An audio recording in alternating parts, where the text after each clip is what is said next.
the shores of Lake Ontario in beautiful downtown Toronto. This is the Sky Dome, where tonight the Kansas City Royals come to town. Will the World Series be coming to town in 1991? Lots of people think so. Hello, everybody. Gary Thorne, Ray Knight. These Blue Jays playing some great baseball. Tonight, taking on Kansas City, and Ray, we get a chance to see two great offensive stars. One of them is Danny Tartabull. He's third in the league right now in hitting. He's fourth in home runs. He is fifth in RBIs. Well, Danny Tartabull is a tremendous offensive force, Gary. He just has tremendous power. Very, very strong man. His hands are extremely strong. You see the way he holds the bat here, the barrel pointed toward the pitcher, and he has tremendous hand action. He drops the bat down to almost waist level, kicks that left foot up. Tremendous power generated here. And watch how his bat speed starts to generate right here as he shifts that weight on the right side. Head stays right on the baseball, and as a result, he just gets tremendous extension, stays back with great balance, and as a result, hits a lot of 400-foot home runs. That is a pretty swing of a power hitter right there. The other guy we're going to see tonight is Joe Carter, batting at .305. He, too, among the leaders in home runs and RBIs, has been all season. A little different swing. Well, he does have a different swing. Joe Carter is a very quiet hitter. He doesn't move his upper body very much. Danny Tartabull uses a lot of his lower body, but you're going to watch Carter here. Very wide stance, good balance there, but his hands are about shoulder width up, but very little movement in his hands. You see little movement, but tremendous upper body strength. Cito Gaston says he's the strongest player he's had here, including George Bell. Look how he locks himself in with his lower body. He doesn't even turn his left hip out. Looks very stiff. He has the ability to rake that low breaking ball down the left field line, has the ability to hit balls over the fence to left field. Tremendous pull hitter, but a lot different than Danny Tartabull. We're going to see a tremendous matchup tonight if these two guys get pitches to hit. Boy, they've had some pitches to hit. Danny Tartabull's #1 in slugging percentage in the league, and Joe Carter, .576, right behind him. Big hitters, big swings. Starting lineup tonight, let's take a look at it for the Kansas City Royals. Gary Thurman will be leading it off, right-handed hitter in left field. The son of Brian McRae in center field, switch hitter. There he is, George Brett, bats working, he's the DH. Danny Tartabull, the cleanup batter, he'll make the start in right field. Tom Benzinger over from Cincinnati, and he's at first base. Outstanding season for Bill Pecota. He'll make the start at third. Kevin Seitzer, he will be working tonight along with Terry Shumpert at second base, and the shortstop is David Howard. Take a look on a beautiful night. The dome is going to be open here tonight. That means the ball will carry. When they get this thing open, and especially during the summer when the temperatures happen to be up, you'll see the ball do some flying. This ballpark, home runs have increased 18% for the teams that play here compared to other ballparks. Primary reason is just because it flies when it's open. The dimensions here are pretty much fair.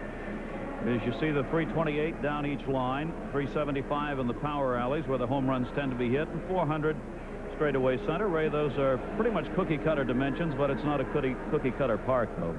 Well, you see in batting practice, guys like Shumpert and McRae, who are line drive type hitters, hit the ball up there 20, 30 rows deep.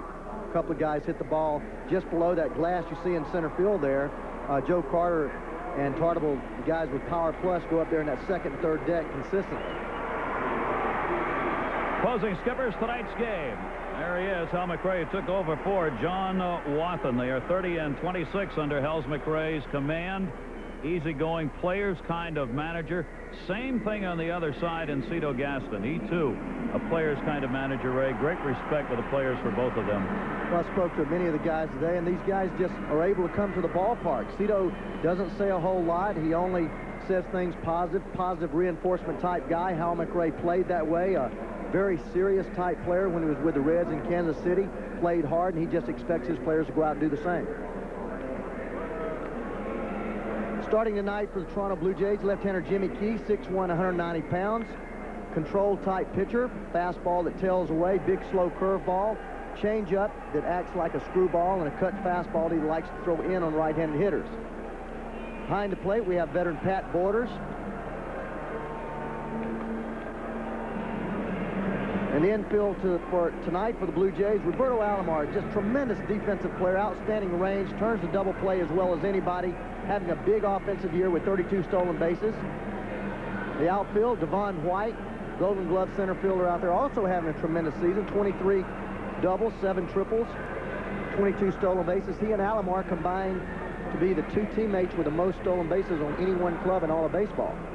And another big crowd on hand here tonight where they continue to pack them in. Over 48,000 the average. We'll talk about the attendance and what they're doing with it here as we move along tonight. For the season series, the Toronto Blue Jays leading the Kansas City Royals 6-3 as they go into their final series of the season here. 3 games to be played tonight and 2 day games, 1 Saturday and 1 Sunday. The Toronto Blue Jays lost to Chicago 7-1. Ball game yesterday. They've lost 4 of their last 5. Kansas City's on a roll, though, for the first time this season. The Royals have won 5 in a row, 8 of their last 10. They are coming off a 2-0 victory over the Milwaukee Brewers, and they're 2 games under 500 now. Jimmy Key ready to go, and the pitch to Gary Thurman is taken for a ball, and we are underway on ESPN's Friday Night Baseball. And delighted to have you with us. Take a look at the numbers of this 26-year-old. He's making the start in left field after the fastball and misses. Gary Thurman really runs well, known as a great 4th outfielder, doesn't get to play too often. Has tremendous speed, outstanding defensive player. Last year he hit .364 against left-handed pitchers when he did play. He's getting the ball out in fair territory. He's hit safely in 8 of the last dozen games that he's been in for a .324 clip. Included in that is 1 4-hit game. You see the numbers. He's had a bit of a struggle against the lefties, and of course it is a lefty Jimmy Key on the mound tonight, and that'll be foul back. For the Kansas City Royals, they are 16-12 against left-handed starters, .266 team batting average off left-handers. Been pretty well against the lefties this season, and of late, Ray was saying they've not seen a lot of left-handers of late. When they have, they've done well. Jimmy Key hoping to get out of a little froth he's in right now as the pitch misses up high. Key has not won a decision in his last 6 starts and has lost his last 4. That is very unusual for this 30-year-old left-hander. Part of the problem, the Texas Rangers, Ray. Yeah. Down to third, off the glove of Kelly Gruber, making the turn Thurman. He's going to go into second base with one of the strangest doubles you'll ever see. That ball never got beyond the third base bag, and it'll be a 2-bag leadoff double for Thurman.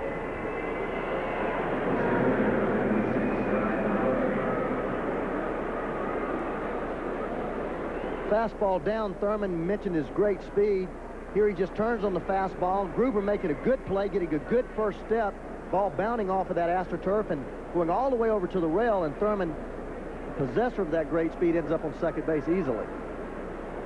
No sooner did you mention speed, does he burn around that first base bag or what? He can flat out fly. Oh, mama. Rocket Ishmael is going to be joining us later in this game. Maybe we ought to set up a little contest out there. And that one is back. That would have been playable, but Borders, the catcher, could not find that. So they're charging as the Kansas City Royals are going to try and get it moved up. With McRae on a 5-game hit streak. 7 hits in his last 21 at-bats. Nevertheless, job right here is to try and get him moved around. See the numbers for Brian. He checking at second base, and they'll try and hold Thurman as close as they can. Chopped. That'll get the runner over. Andy Lee makes the play, and that's close at first on McRae. Runner at third with 1 out now.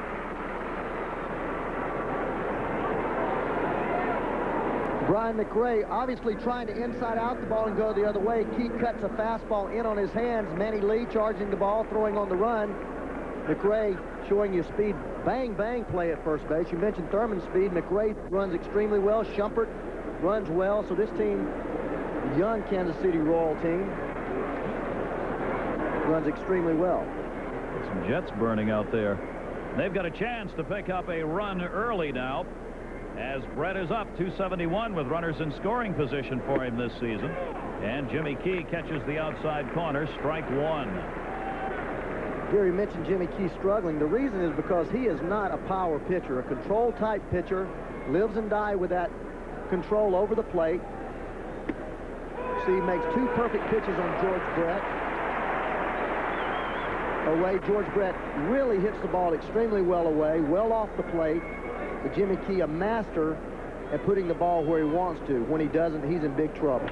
Brett got it over the middle of the plate that time to center field. Devon White, runner tagging Thurman. Throw will come, but no chance with all that speed. That was a pretty good throw. So credit George Brett with the RBI on the sacrifice fly. That'll be his 38th run batted in, his 5th sacrifice fly of the season, and the Royals have jumped out here in the first inning with speed to a 1-0 lead.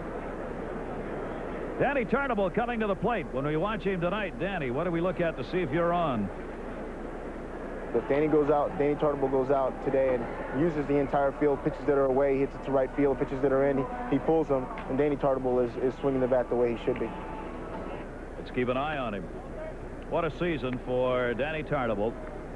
Second only to Kirby Puckett coming into the game in batting average.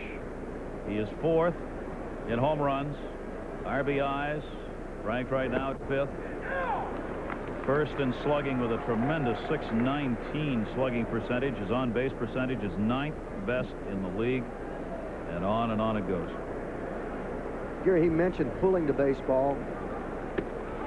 He hits 30% of the balls to left field, 40% to center, 30% to right, according to our Elias book, and we certainly have seen him go deep to center field, 410 15-foot home runs with regularity over that center field fence. Makes him very tough to pitch to.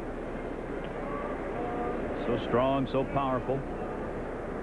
Look where the infielders are, short and second. They're in the outfield. Tarnable waiting.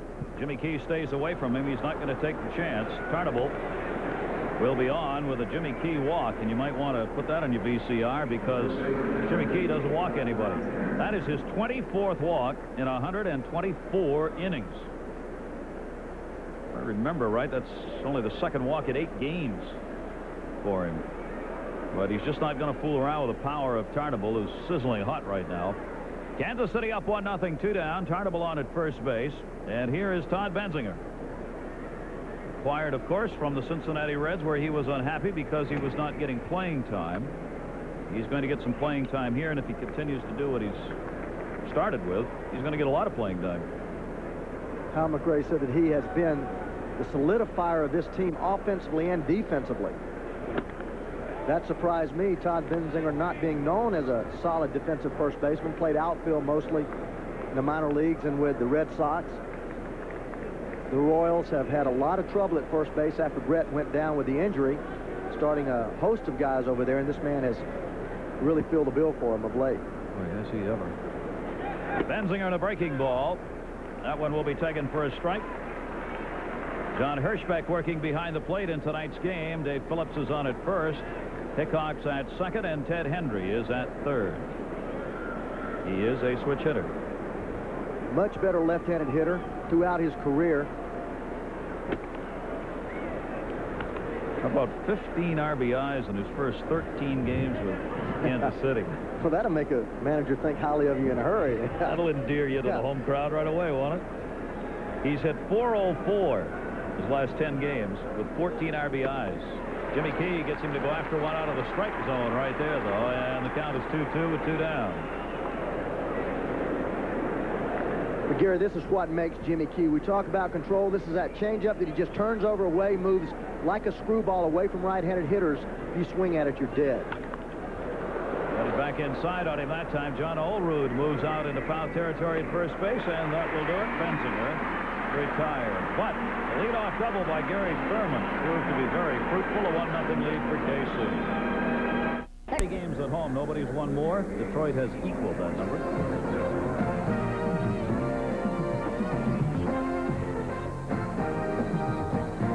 Jays, Devon White, switch hitter, leads it off. He'll be in center field. An outstanding season. Roberto Alomar, the second baseman, another switch hitter. Joe Carter, talk about great seasons. He's in right. John Olerud trying to nail it down at first base, left-handed hitter. And a struggle getting in the lineup. Kelly Gruber, almost healthy. It'll be Rance Mullenix, the designated hitter, left-handed batter. Working in left field tonight is Rob Ducey. Doing the catching, Pat Borders. He'll be batting in the 8th spot, and manually the shortstop will bat ninth. Mike Boddicker, the pitcher tonight for the Kansas City Royals. You're talking about a man that has a variety of pitches. He throws 2 fastballs. He has a pitch he calls a fastball. Has a pitch he calls a frisbee. Throws breaking balls at every angle, at every different speed. Also a cut fastball and a slider, about 6 different pitches, and throws a lot of strikes.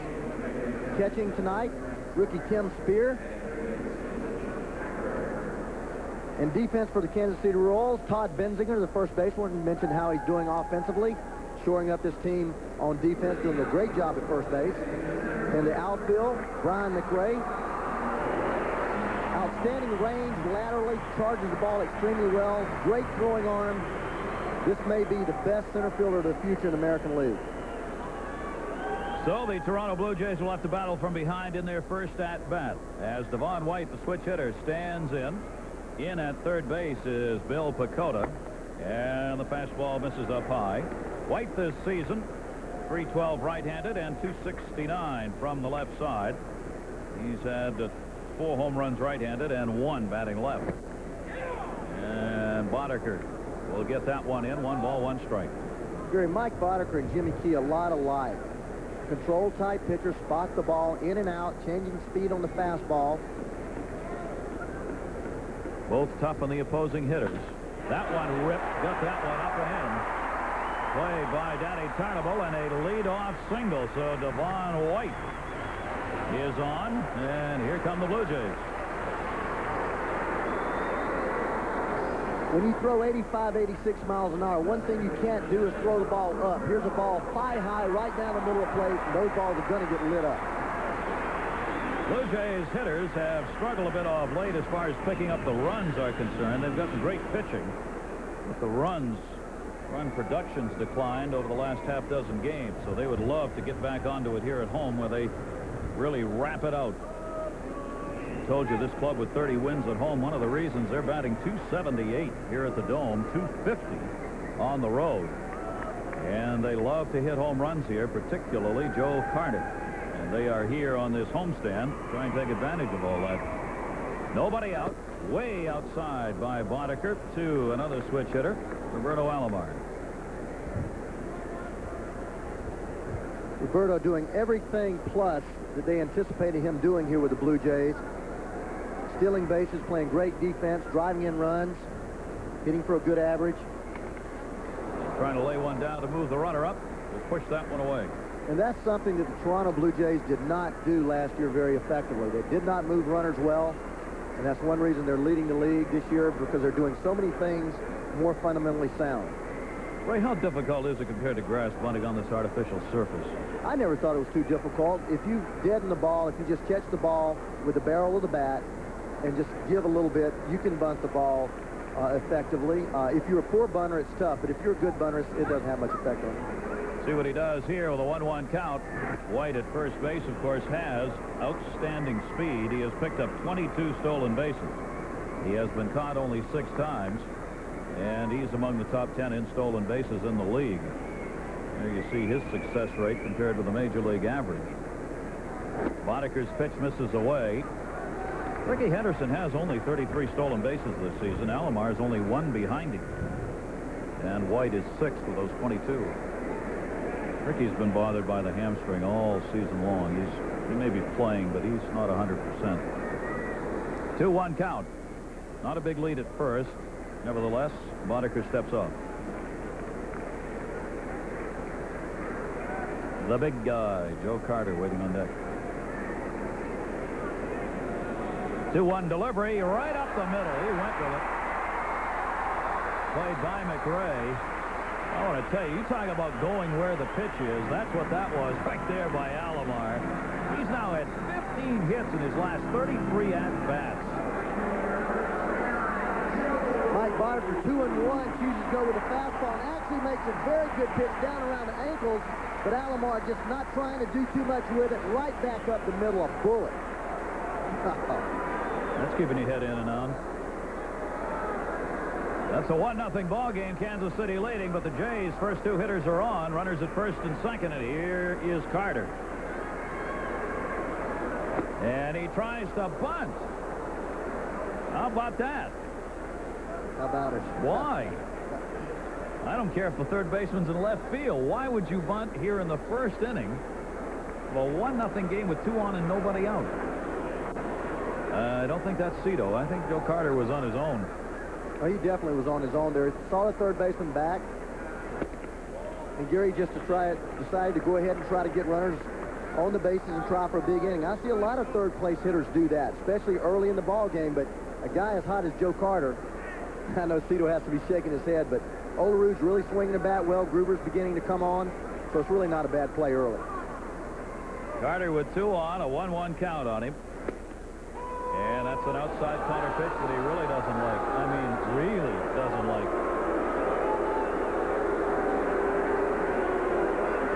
Well, one thing he doesn't like about it, Gary, is you see Boddicker drop down from Laredo and throw that sidearm fastball a little different angle for Joe Carter. First time that Boddicker has dropped down. We mentioned all the different angles that he throws from.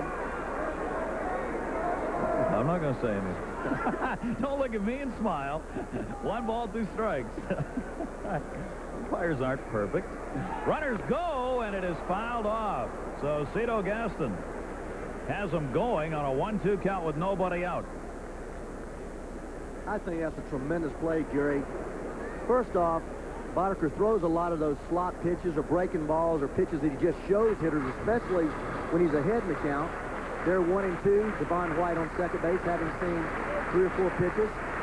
I don't know if it was a direct steal from Cito or just Devon recognizing the pitch, took off in a slow breaking ball.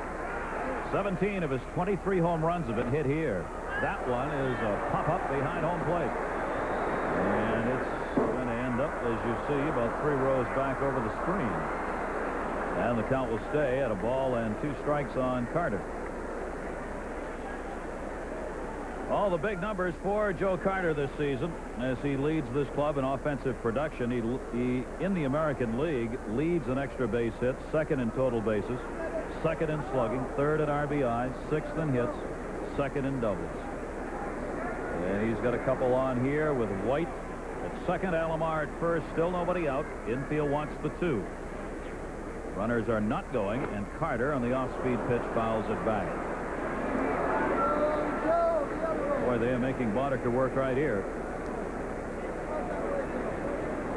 We had a chance to ask Joe Carter about hitting here when that roof is open. Usually when the roof is open up, the ball does not travel that good, especially center field. But ever since Calvin Sosa came in and hit the monstrous home runs in the Gatorade home run hitting contest, the wind's been blowing out, and for some reason it's continued to blow out, so the ball does carry now with the roof open. I was asking him and Cito about that. Earlier in the season, in center field is where the dome covers come together, and it is covered out there in center, and they said the ball tended to die. But after that All-Star game, they kind of jokingly say it was Ripken. Ripken came in here and just drove all the wind out. What do you have, 12 home runs? 12 he hit? home runs. Oh, in that home run derby? So that took care of that. 2 balls, 2 strikes. Royals leading 1-0. We're only in the 1st, and a tough pitch by Boddicker. He gets the strikeout on Carter. Well, after Boddicker threw 2 breaking balls, he comes down, drops down, and runs a fastball in. Look at that sideways movement on that fastball.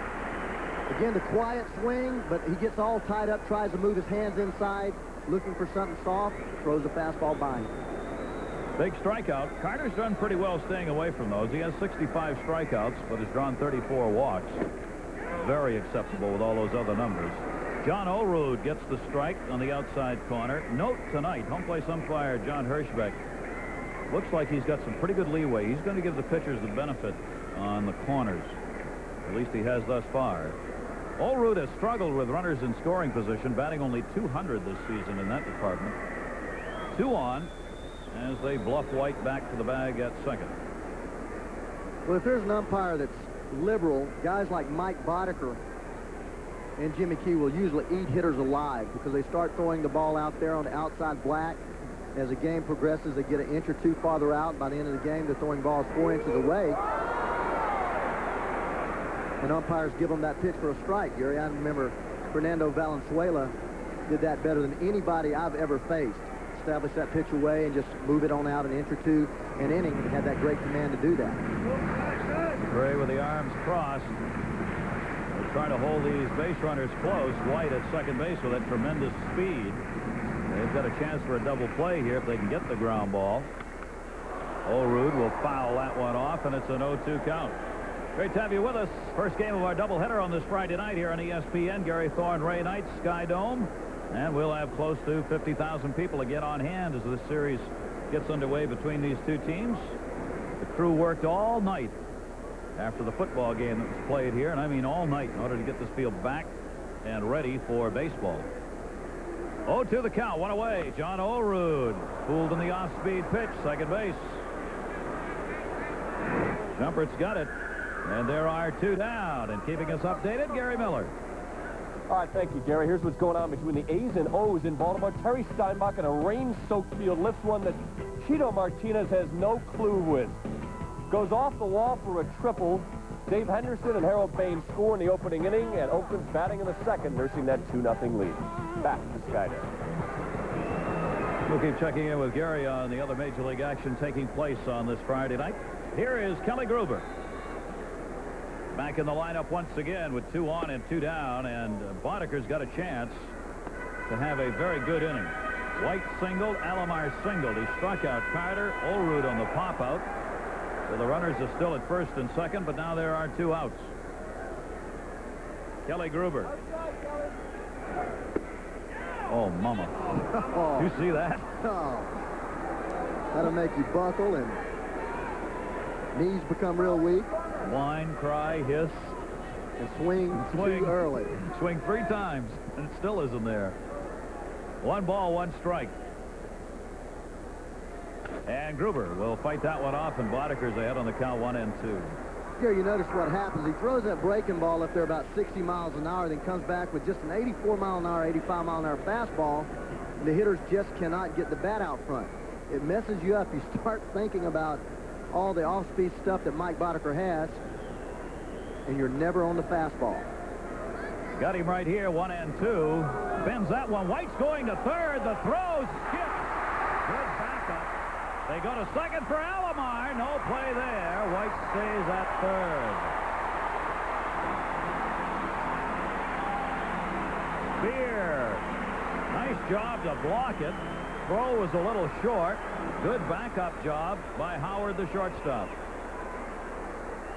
There's that frisbee pitch where he drops down, throws the breaking ball. Tremendous play by Spear. Coming up with, once he learns the speed, boy, he goes out there about 6 feet to catch that ball. Once he learns. Stays at 2-2. It's been a long season for Kelly Gruber because it's been very short. This is only the 49th game he's played in. It's been one injury after another. And when he's had chances, you can see that 130 batting average, second worst in the league. Well, I think that's due to not being able to play. Last year he had 118 RBIs, so the man can drive in some runs, but it's very tough when he doesn't get.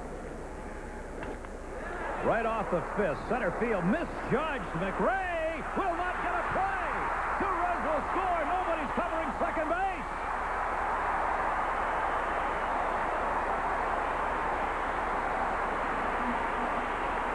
A 2-1 Blue Jays lead. McRae went back 4 steps and couldn't get it as he misjudged the baseball. Bodeker busts him inside with a fastball, and Kelly gets jammed, but with a big swing, McRae starts back, gets a bad jump, then with the AstroTurf has to stop and let the ball bounce.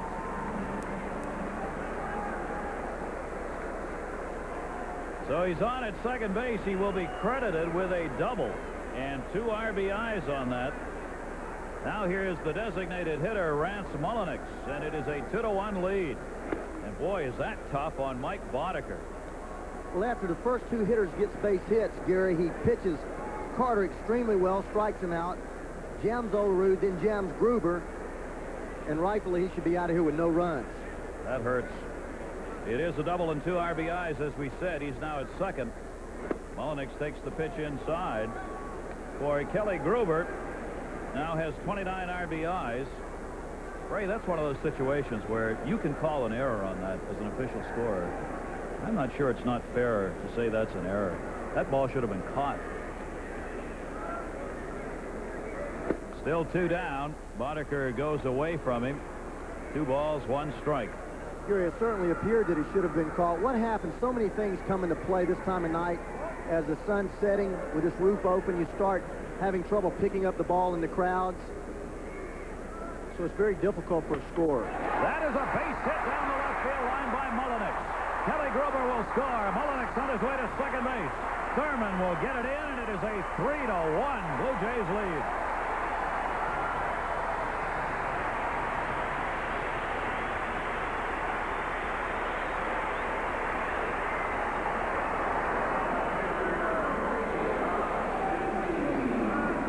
Mullenix staying back, fastball in. He just inside out. It drives it right over Pacota's head, right down in that corner. Thurman making chase for the ball, but just an easy double, and that's what happens so often. After you pitch your way out of a jam, somebody makes an error, misplays a ball, then, man, all of a sudden it becomes a huge inning. He's got to be screaming inside. That's another reason why I would charge an error on that. Those runs should all be unearned. I don't disagree with you, Ray, that, you know, he may have lost that ball in the crowd or whatever, but Boddicker suffers for all of this when he really isn't the reason that it's a 3-1 ball game. Gary, I definitely believe there's merit to a team error. I don't know why there hasn't been more studies done, or at least more positive reaction to a team error. You have team fouls in basketball, and I guess it's too logical. Yeah, that's probably it, huh? That one is fouled off by Ducey. So the Jays, who are trailing 1-0, have now sent 7 men to the plate here in the bottom half of the first inning. Let me back up on the scoring on that crazy play on what we thought was a wild pitch. They have credited White with a stolen base. Alomar reaches second on an error charged to the catcher. All right. 1-2 delivery. Ducey into the hole. Base hit. Here comes Mullenix. Throw by Danny Tarnable is off the mark. They go to second, not in time.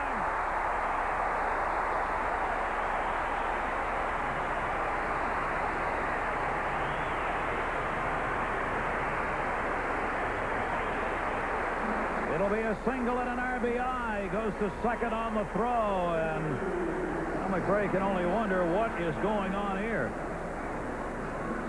Boddicker throws a big, slow curveball. Ducey stays back, wraps the ball to right field, and just some bad defensive play by Kansas City. The ball should have been cut. Really no play at home. Ball way offline. Then Spear decides to throw to second base when he had no chance for Ducey. Rob Ducey getting his first hit ever off Boddicker and his 4th chance. Ducey's second run batted in. If Benziger cuts that ball, Gary, has 3 outs, and now Kansas City's in the dugout. You're taught with 2 outs to take an out for a run. When there's any play at home, you round first base, going towards second base, trying to make that first baseman cut the ball and give up the run. Ducey did that. Benziger didn't cut the ball. As a result, run in, runner on second. 2 RBIs for Gruber, 1 for Mullenix, 1 for Rob Ducey, and now Pat Borders, the catcher, 8th man up in the inning. Breaking ball by Boddicker, misses ball 1. Oh, this is a strange inning. Nobody knows that better than Mike Boddicker. Borders got fisted on that one and fouls it back. Borders 0 for 5 lifetime in his chances against this guy. Boddicker is 8 and 11 lifetime against these Kansas City Royals. 33-year-old veteran won't be noticeably shaken by this inning, but he'll be a little enraged inside. 1-1. Pretty good mustard on that one. Gene Tennis trying to get Pat Borders going. Last year, this man hit 15 home runs in just 120 ball games, 300-plus at bats. This year has yet to hit a home run, only hitting .250 with 10 RBIs. Drove in 49 last year. That one's going to be trouble. It'll be a foul ball. Nobody was going to get to it. I'll tell you, baseball always evens things out. The Blue Jays lost a 7-1 game yesterday to the Chicago White Sox, where everything that could land fair did. There were balls that were just fluttering out and dropping in, and now in this first inning, it looks like the Blue Jays have the Angels on their shoulders. Well, that's why they play 162 games. If you have the talent, then all those breaks are supposed to even out, and a superb team with the best blend should win. McRae can only say, yeah, but that wasn't our fault yesterday. Why us? 1-2 count, 2 down. Runner at second base. Breaking ball to third, and that'll do it. Pacoda hauls it in, but there are 4 runs scored, all earned on 5 hits in the first inning. 4-1 Toronto. Now from Notre Dame, now playing with the Toronto Argonauts. Last night they beat the Winnipeg Blue Bombers. He had 37 rushing, 43 receiving, 147 total yards. He had 360 on the season now. The Argos are 3-0. Rocket, nice to have you with us. Oh, it's great to be here. How you enjoying it? Everything's going well. I'm really having a good time. You got a bigger field, wider, longer. What do you think of it? Hey, I tell you what, when I really get in the game shape and I get back accustomed to just running routes and everything, I think it's going to really work out well. Rocket, how do you feel about being up here in Canada as opposed to playing in the States? Hey, it's fun, man. It's a new experience. You know, it's something different, and it's just an opportunity for myself and for the rest of the guys on the team to really make something happen in the league. Now look at those 12 guys out on the field at one time. I just can't get used to that. That bother you when you start? It does look like an awful lot of guys out there. I tell you what, it's kind of confusing, but, you know, the coach said and the guy said as the game goes on, I'll get more accustomed to it and it will seem normal. All right. Rocket is going to join us here, if he will. We're going to give you this mic. Okay. I'm going to go back over here. And the pitch is going to be taken by Bill Pacoda. Pacoda will be up against Jimmy Key, who suddenly finds himself with the lead. He left and it was 1-0. Comes back out and it's 4-1. Now one taken for a strike by Pacoda. He's had 10 hits in his last 28 at-bats, and he has been red hot. And as we said, this is the same field where the Rocket was playing last night. And our producer insists you tell us, what is an Argonaut? Well, I believe from what I've learned, an Argonaut is some type of a boatman. One of the guys who rowed a boat, you know, you see like Jason and the Argonauts. The guy. Jason, you're right. And it keeps going. We may have a slugfest before this thing is over. Pacoda picks up a leadoff single here in the second inning. And so the Royals, who got a run and a hit in the first inning, they started it out with a Thurman double, and they get a leadoff single here by Pacoda. Well, you've been the subject of so much press activity here and excitement in this area. You're a superstar before you ever took the field here. Do you sense that here in Toronto? Well, I guess so, but it's something where I really don't dwell on it, so it really doesn't bother me as much as you would think. But I know you get used to things like that and just go with the flow. Hey, better that way than not being known. Exactly. They pay you a lot more for when you're in the headlines than they do when you're out, I'll tell you that. Exactly. Tim Spear, who is the rookie catcher. McFarland is out of there and injured right now. So Spear is getting some duty as he has been called up. McFarland has a medial collateral ligament tear. Boy, you hate to see those, and it was a collision with Joe Carter on the 15th of this month that caused it. So he's going to be out for a couple of months. All athletes hate to hear that word, medial collateral. Curse. Boy, it is. Right in the middle of your knee. He went after it as it's down and away, and the count is 2 balls and 1 strike. Came last night to watch you play here, Rocket, and you're drawing almost 40,000 people for games. What's it like playing in this place? It's magnificent. I mean, to actually be inside, but yet playing outside, you know, when they pull a dome back, it's just great. And the way they adjust everything from game to game, from baseball to football, is just fantastic. 3-1 count. Tell us the things that are the most different. I find that, I mean, you got 3 downs. Right. So it reshapes the whole game. It does, but it's like you find there's only 37 guys on a team, and there's only a certain amount of Americans that can play each game, and everybody has to play special teams more or less. So you find yourself, if you're not in top shape, you're really sucking some wind. But I mean, other than that, you know, it's not much different. You get it used to it. Second walk given up by Jimmy Key, and now he's in trouble. He starts the second inning after a very long break, Ray Knight. He had a long time to sit on the bench over there, and maybe he's feeling the effects of that. Well, you mentioned only 1 walk in the previous 7 games. Walked Tartable in the first inning, now his second walk. He wasn't sharp early. Gave up the base hit to Thurman. Threw a lot of pitches in that first inning, but you're right, Gary. Sitting over there wasn't sharp to start with. He's got to find himself and get in that groove.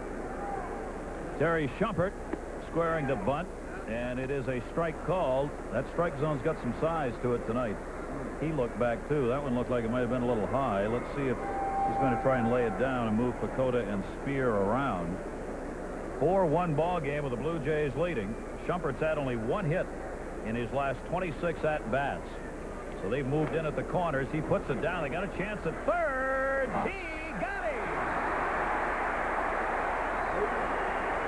Kelly Gruber takes the throw from Jimmy Key. I think Rocket's already become a Blue Jay fan. Gary, great bunt here. Shumpert deadens the ball. You mentioned that. Good bunt. The ball gets out, but a left-hander can only make this play. Perfect throw and gets him about 6 inches. Great play by Jimmy Key. Again, he deadens the ball. Key coming off the mound, filling it with his glove, continuing to run, throwing it just like the shortstop to second base, and nabs Pacoda at third. Ray, while it's easier said than done, youngsters watching, remember something. You're a left-hander and you're trying to move somebody up. You don't want to bunt to third. Absolutely. You got to bunt the ball to the right side. Because he has to turn around if you bunt it to first. If you bunt it to third, he's looking right at the bag. But that's easier said than done. Now here's David Howard, the shortstop. Runners at first and second and one out. Jerry, I'm glad you mentioned that. There's an old baseball adage or belief that with runners on first and second, you bunt the ball hard down the third baseline and make the third baseman field the ball. I've always felt it was wrong with left-handed pitchers, as you pointed out, and there was a case that proved it. Howard off the fist to left. Rob Ducey will come in and get under this one. And there are 2 down. Rocket Ismail joining us with the Argonauts. They've played 3 games. As we said, they are undefeated. You've got some other football players now in the family, yes? Right. My brother Kadri and my younger brother Suleiman. Kadri, he's going into his 3rd year at the University of Syracuse, and I'm getting an opportunity to watch a lot of their games this year. And my little brother, he's going to prep school in Wyoming Seminary out in Pennsylvania, so it's going to get an opportunity to see a lot of his games also. Will you have a chance to see him play? Definitely. That's great. They get up here to see you? Yeah, they came up, actually they were supposed to come up last night, but some things happened with transportation, so they're going to be up here the 15th for our next home game. That's really nice. Well, we know how great a football player you are. Were you ever a baseball player? I played baseball once when I was, I guess, in the 6th grade, but then after that I moved to Pennsylvania, and track took over, so it was like that. Gary Thurman at the plate. He'll take that for a strike. And here's a chance now for Key to do what Boddicker could not. Runners on at first and second with 2 down. Let's see if he can get out of the inning without being scored upon. After the first 2 batters reached, Pacoda and Spear. Spear's now the lead runner at second base, and Terry Shumpert on at first. 1 ball and 1 strike. I don't know if we dare to ask Rocket what his favorite team is, though. He's kind of hiding on us on that every time we look at him and mention it. That's all right, because I think I know what it is. Here's the 1-1 pitch. Line, and it is going to be a base hit. No interference. It'll go into center. A run will score. Runners at first and third, and it's a 4-2 ball game. And what a great piece of base running by Tim Spear, the rookie, at second, as he blocked out Manuel Lee and didn't get hit by it and didn't get called for interference. Well, Gary, I don't know if he had any choice. This ball is a rocket. No pun intended. But right there, he starts to move toward third on the crack of the bat. Manny Lee really just flinches the ball. He has no chance on it once he turns, but I don't think he had any choice. Made him look good, though, didn't he? Yeah, he did. That is going to be RBI number 10 for Gary Thurman, playing in his 54th game, and it is a 4-2 ball game, so Key could not get out of it here. Now first and second, Brian McRae. The single by Thurman with 2 down. He's 2 for 2, an RBI and a run scored. McRae has got a 5-game hit streak. Rounded out his first time up. You see his numbers on with runners in scoring position. Breaking ball. Ow, almost picked Key off. Played by Alomar. They get the out. Lee going over to second to get the forced play. Wow, we've only played an inning and a half. We've had about 2 games worth of action. Rocket, if we can keep you here, we're going to hang on for another half inning.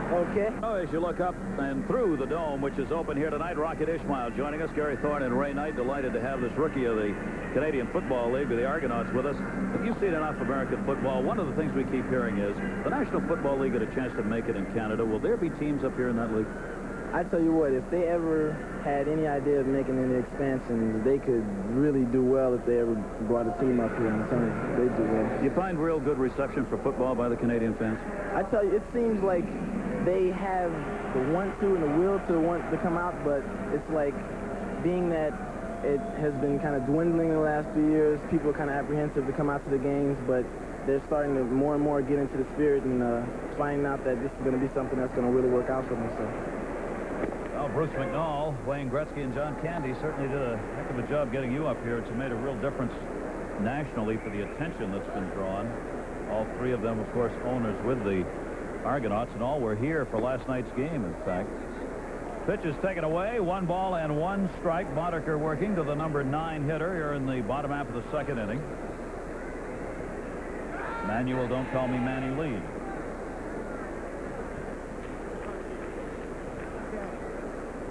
A 4-2 ball game with the Jays on top. We've already had 6 runs and 8 hits in this game, and we're only in the bottom half of the 2nd inning.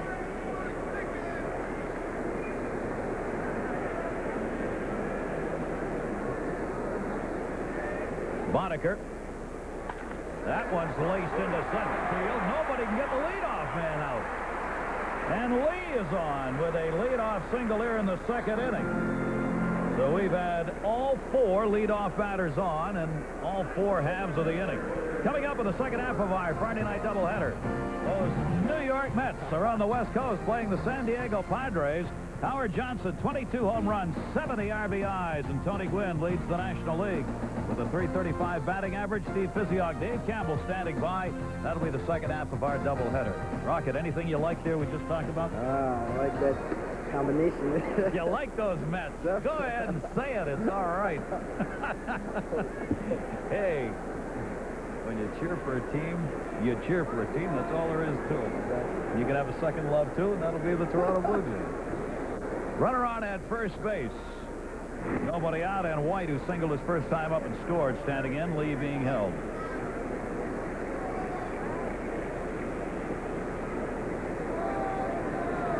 Boy, it's a night like this is great. You can open the dome. You don't waste a beautiful evening. And that ball misses away.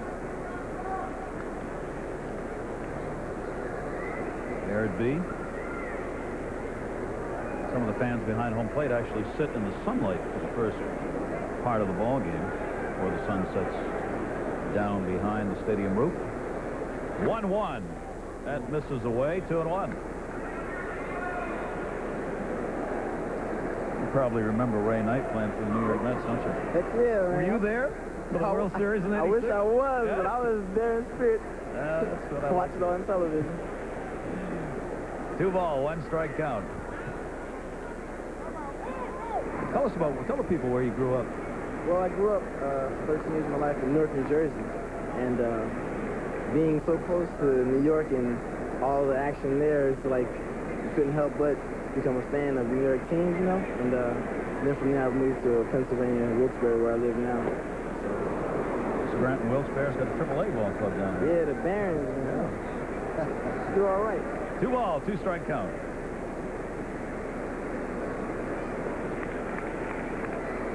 We'll just breathe for a minute, Ray, before we have our next hit. Mamma mia.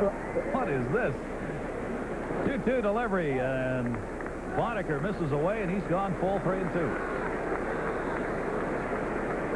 Well, we talked about at the start of the telecast that if Boddicker and Key were not on with their command, that there would be a lot of balls hit all over the ballpark, and we've seen that. Close.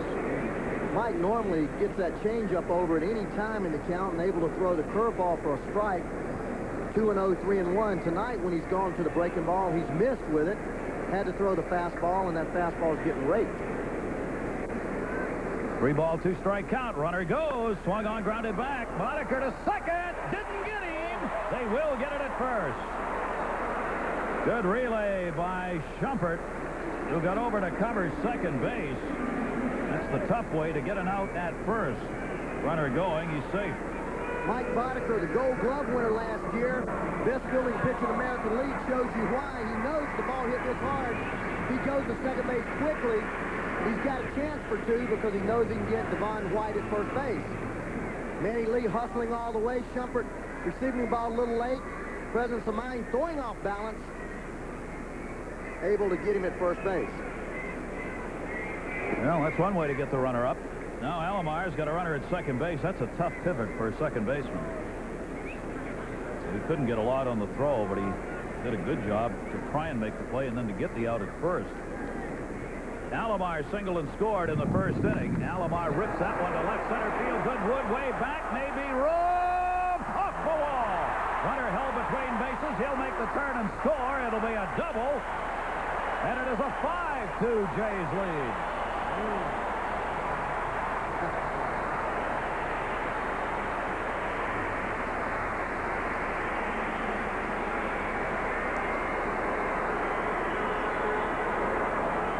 Another fastball, you see it right about belt high, right down the middle. Alomar going with it.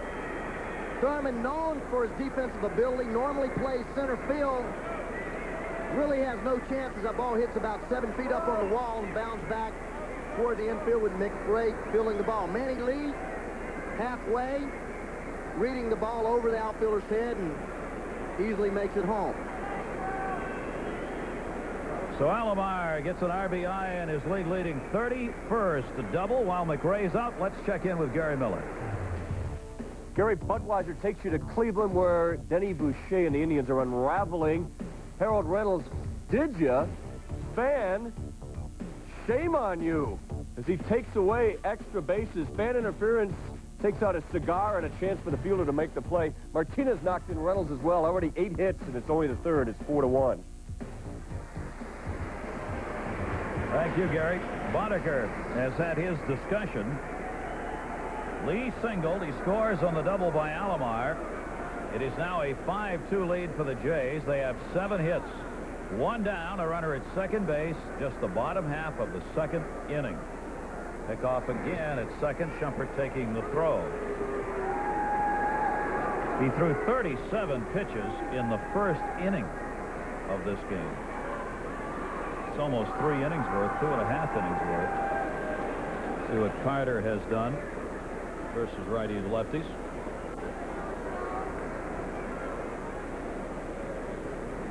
Boddicker. Breaking ball to Carter. He got him on an off-speed pitch, striking him out. The only strikeout Boddicker has in the ball game. That came in the first inning. Mentioned the 37 pitches, at 13 of that, already 50 pitches with 1 out in the second inning. And now he's piling up throws to second and first base.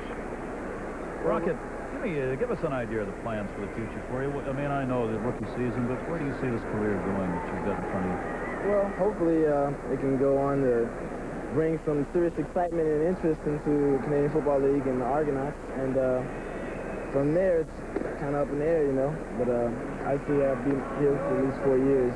Off-season work for you? What do they have in store for you? Well, actually, in January, I have to go back to school. So for the next 2 off seasons, I'll be at Notre Dame taking classes, finishing up for my degree. Not the worst place to be in the world? Nope, not at all. 1-1. Another off-speed pitch, and that one is taken. 1 ball, 2 strikes.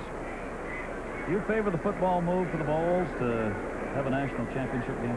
Well, the way things turned out last year, it seems that that'd probably be the best thing as far as playoffs are concerned. But it's for players, we always just feel that the less games played, the better. Play made by Howard, and that will get Carter, who's now 0 for 2. The less games played, the better. Huh?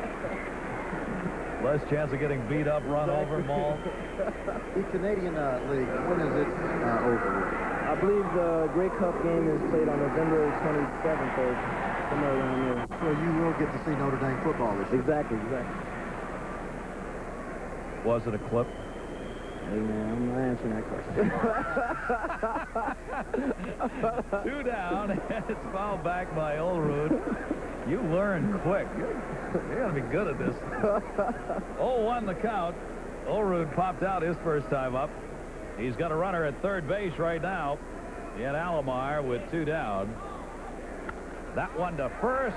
That is a what? Foul ball. Ooh.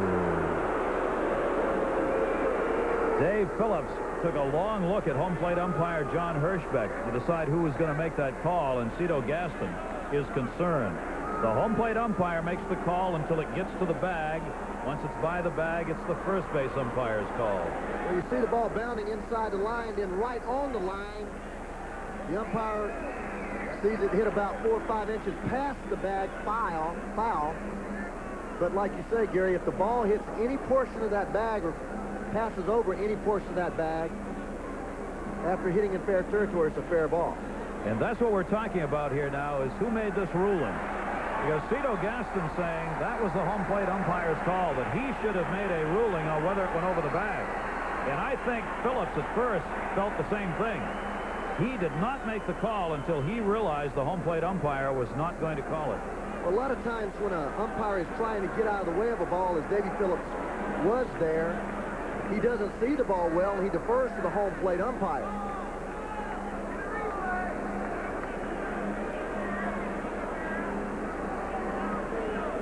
That's what this discussion's all about. There's not much Phillips can say. When the home plate umpire didn't make a call, John Hirschbeck, somebody had to, and that was him. So he did. This is one of those where the umpires will go back and look at a tape on this after the game, as they do in so many. They review every game, calls made and not made, to improve their performance. To their credit, they always do. That's a tough one.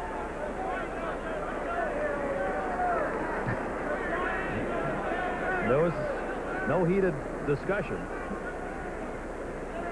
So Olerud on the foul ball has an 0-2 count with 2 down. Runner at third, and he goes to short with this one. Howard's got it. Makes the play, and that'll do it. Rocket Ismail, thanks for joining us, and have a great year. Huh? Thank you very much. I enjoyed myself. We really enjoyed having him with us. And it is a 5-2 Blue Jays lead. More in the third inning. They're also 5 games behind the Minnesota Twins, so they've tried to shore things up. They've traded for Brooke Jacoby of the Indians for a pair of Double-A minor leaguers.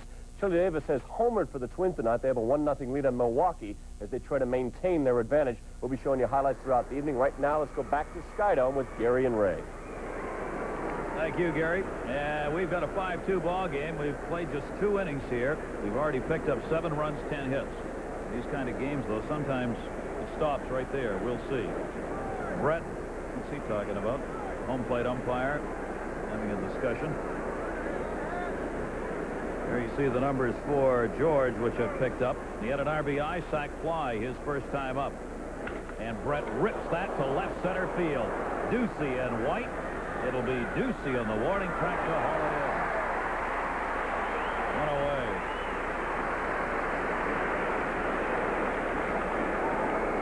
John Olerud hitting the ball down the first base line. Last inning. Here you see the ball hit fair, and then just barely on the edge of the bag, you see Davey Phillips moving out of the way. But even from that angle, it's difficult because it's in center field, but the ball only hit about 3 inches foul, about 15, 20 feet behind the bag. So Cito Gaston does have a beat. That ball was very close. Real tough call for both umpires on that one. Now, the first time the leadoff man's been retired, as Carnival, with 1 down, swings through the fastball, and the count is 0-2 on Danny Tarnable. 9-game hit streak for him, tough against southpaws and the right-handers. Oh, what a great pitch by Jimmy P.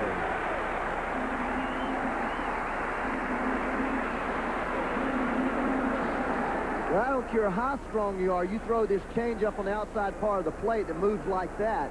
That's that screwball-type change. Tarnable going out, always full bore. Doesn't protect the plate much, but that is a nasty pitch. That change-up that looks like a screwball. So Jimmy Key trying to settle in, can have a 1-2-3 inning. 2 down, nobody on. Todd Benzinger, who popped out his first time up.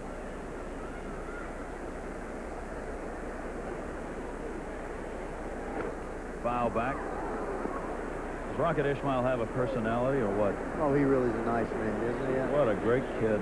It's amazing how some personalities just grab you. When I first saw him play in his first interview, he just such a nice man, genuinely nice. One of those guys who just kind of bursts out of him, sunlight coming out of his face. Obviously, he just loves what he's doing and the chance, and boy, do they love having him there. He may be the salvation for the Canadian Football League. 5-2, Toronto lead. Jimmy Key missing inside with it, 2-2. Well, you talk about special talent. I remember O.J. Simpson in college football and Herschel Walker when he was at Georgia. Short hop. Kelly Gruber makes the nice play at third base with help from John O'Rourke. Benzinger retired. 1-2-3 inning for Jimmy Key. And the Jays are up by 3. Everybody was a kung fu fighting. Oh, no. This has nothing to do with the sumo. Live from Tokyo at ESPN, an NFL special. Dan Marino, Howie Long, the Raiders and the Miami Dolphins. Mike Patrick and Joe Theismann are going to be there. It's August 3rd, Saturday at 10 p.m. live from Tokyo right here on ESPN. So mark that one down. Kelly Gruber lines up to short. And on one pitch, there is one out here in the bottom half of the third inning as Howard hauled that one in. Ray, while we were looking at the shortstop there, Howard's one of the youngsters on this being rebuilt Kansas City team. He really is. You look at Kurt Stillwell. Stillwell only 25 years old, but Howard now playing shortstop. They feel that Stillwell, better offensive player, but that he's really not a AstroTurf player. In third base, Bill Pecota playing over there now for Kevin Seitzer, who a lot of rumors talking about possibly going to Pittsburgh with Jeff King on the shelf. A good young talent in this Kansas City ball club with Howard, Pecota, Shumpert at second base coming on, McRae in center field. Boy, they are young. When you look at that lineup in that way, they've really made that turn coming off season last year in which they went 75 and 86. And now the veterans, well, they may be out of there. They may not get those jobs back again. Outside Durant Smoleniks, 1-2. Well, it's really unusual that a guy that's 29 years old has had the success of Kevin Seitzer is out of a lineup. And then you look at Kurt Stillwell, who was voted by the American League managers the best throwing arm in the American League for an infielder. 250 hitter lifetime, just 26 years old, and it's amazing that a team with this type of caliber players did not trade their younger players. Normally they trade their younger players for veteran pitchers or the like, but in this case Kansas City has chosen to go the route of getting rid of the older players, or at least benching them. And talking to Seitzer, he believes a lot of it is monetary after making the big play last year monetarily to get the Storm Davises and the Mark Davises. He just doesn't feel that they have enough money to warrant keeping him, so they're going to move him on. Jim Spear, rookie catcher, working. 2-2 pitch. Mullenix to first. Todd Benzinger will take it to the bag. Well, you talk about the Davises, Ray. How about that whole situation with Storm and Mark Davis? Well, Mark Davis now in AAA. He's actually, they have him down there, they say, rehabilitating him. He's had a couple balls off his fingers, balls hit back up the middle. Storm Davis now in the bullpen has done real well the last 4 or 5 outings, pitching a couple of innings, but really one of those deals at $4 or $5 million worth a year. And Mark Davis, they even went out and got his former pitching coach from San Diego and brought him over here in hopes of helping his psyche. That doesn't work. 2 down, 0-1 count here, and Ducey hits that one towards the hole. That'll be a base hit. The old seeing eye single right there, and Ducey's 2 for 2, Gary Miller. I told you about Chili Davis's home run, but that's routine. He's got 22 of those now. The Twins led 1-0. Check this out. Ted Herbeck going, and so is Greg Vaughn. After it. Oh, overran it, but no, what a grab. The juggling hack for the 3rd out. Spectacular play, but the Twins lead 1-0. Back to Skydo. Minnesota's making believers on lots of people right now. Runner at first base, 2 down. Ducey's the base runner. Pat Borders at the plate in this 5-2 ball game with the Blue Jays leading. Boddicker has given up 8 hits now, 5 runs on 8 hits, all earned. And Borders tied up by a fastball that time, 0-1. I definitely think that Minnesota team's for real. They've added Chili Davis, who's coming there with tremendous shape. Chuck Knobloch, leading candidate for Rookie of the Year at second base. And Jack Morris winning 12-13 games for them already. Runner going, won't make any difference here. Plays made by Pacoda. Borders is retired. 1 down, 1 hit, and 1 left on. And it's a 5-2 Blue Jays lead.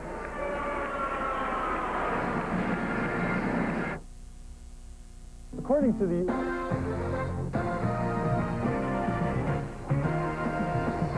ESPN Major League Baseball is brought to you by the great taste of Diet Pepsi. You got the right one, baby.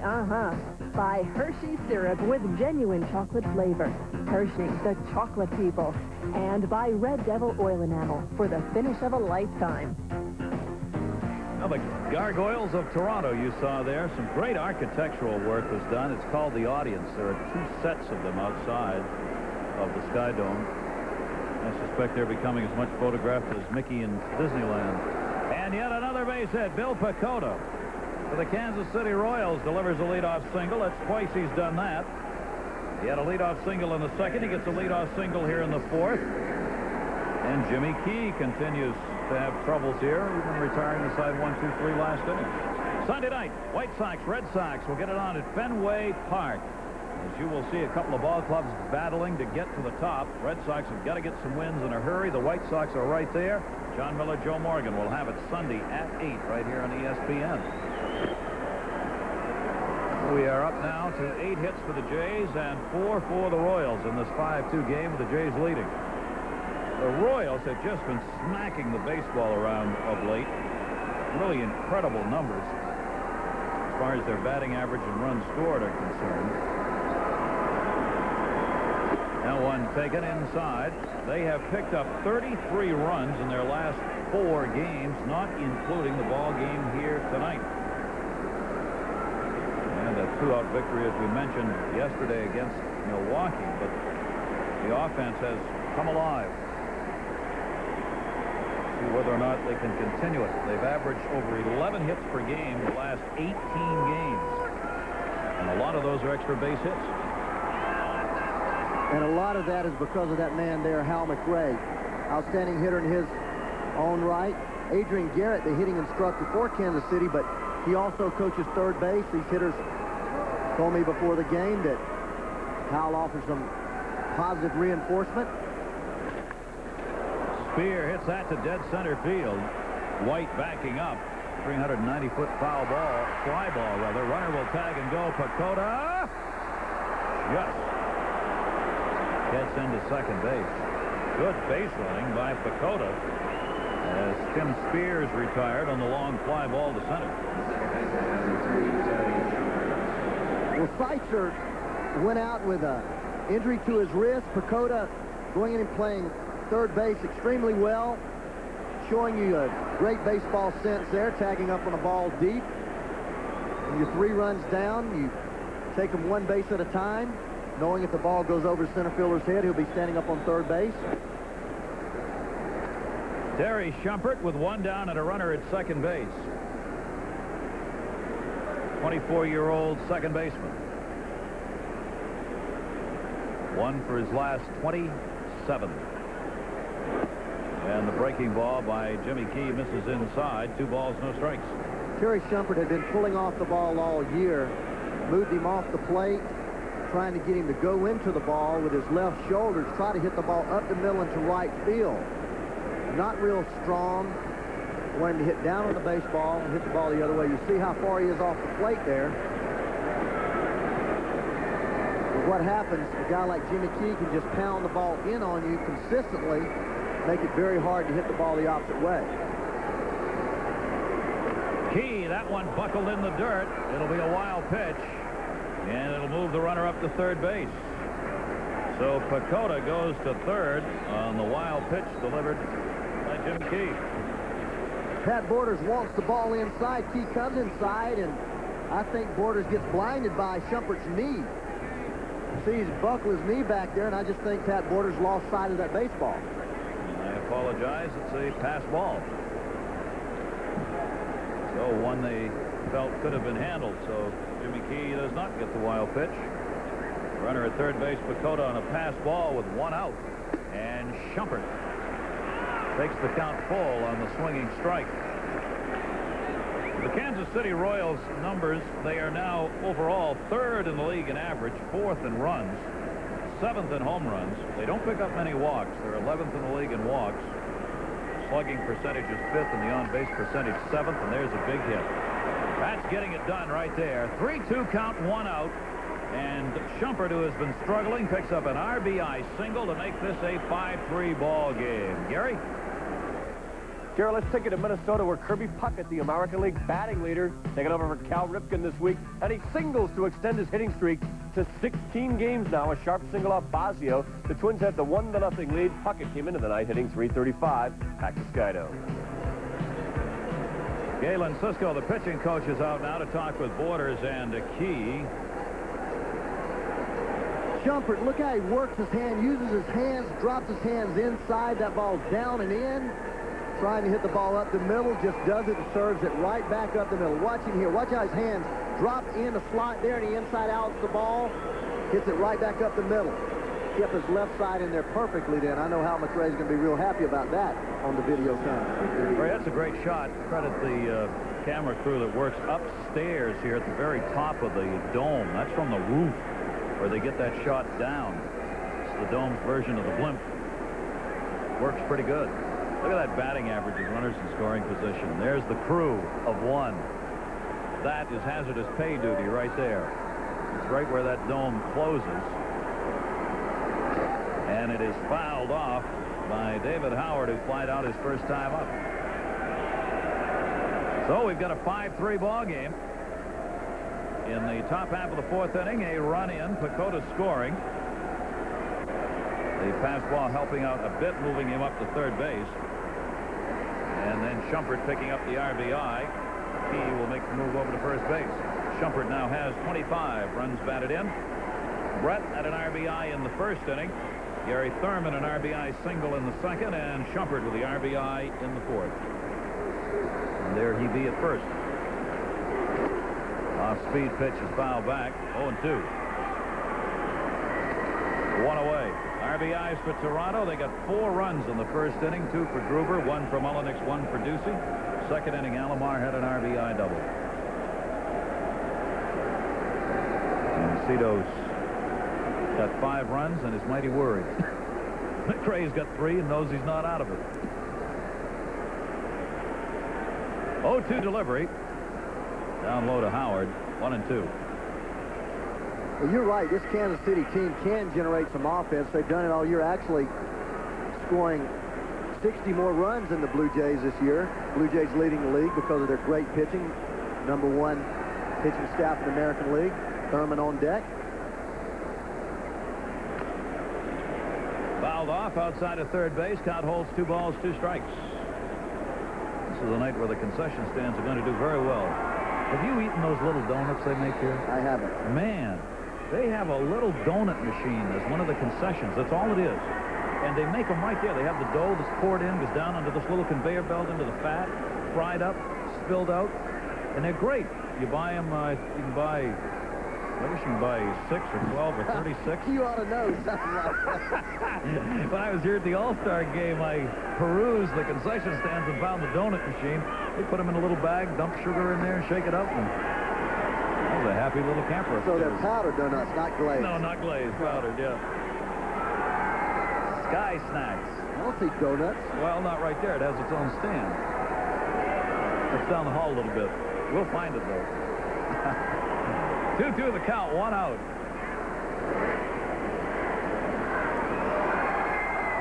I normally don't eat that kind of food, as you know, Ray. Yeah, I know so well. Key working to David Howard. There goes the base runner. Off the glove. Stolen base. So Shumpert is on. Borders tried to come up with that baseball before he had it because Shumpert had a big jump, his 14th stolen base in 20 chances. Just a fastball. I don't know what's happening here with Pat Borders. A lot of times when you're not swinging the bat offensively, you play better defensively, but Pat Borders just blinking on a couple of pitches back there that he should have come up with. Doesn't look like he's seeing the ball very well. 3-2 count, 1 out, foul back.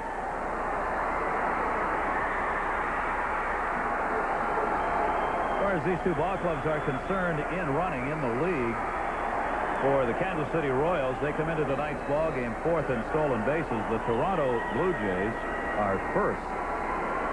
Mentioned how Ricky Henderson's not picking up as many stolen bases as usual, and that has dropped the Oakland A's stolen base numbers down to 2nd as a team.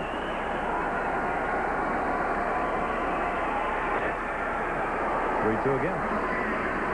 Jerry, I like this Kansas City Ball Club. If they had gotten any pitching last year, they started the season people thinking they were going to be the best pitching staff in baseball. But Gubazal was hurt. Saberhagen had his shoulder tendonitis. Gordon's been very inconsistent. Julio Aquino has done outstanding the last 4 or 5 starts. Kevin Apier has done about what they expected of him, but you throw Boddicker in there this year and then Storm Davis, this team has the capabilities of having an outstanding staff, just a lot of people being hurt. Trying to put it together here on this road trip, in fact. 5-3 lead here at the Dome. Gary Thorne, Ray Knight, first of our doubleheader here on ESPN on this Friday night. It has been an offensive attack thus far. Howard working again on the 3-2, and for the 4th time, fouls a 3-2 pitch off. David Howard, this is called getting airtime. It certainly is, and for Jimmy Key settling down, he's made 4 pitches. He's thrown a breaking ball, a fastball that rode up in the strike zone, a sinker, and then a changeup. 4 different pitches, 3 and 2, all of them for strikes. Howard has started 13 of the last 15 games at shortstop. 24-year-old out of Sarasota, Florida, born there, lives there now. And he drills it to left field, way back. Ducey at the wall. Goodbye, home run. A 2-run shot by David Howard, and this game is tied.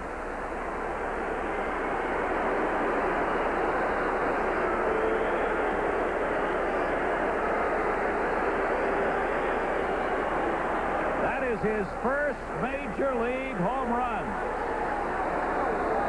In fact, his first extra base hit in the majors.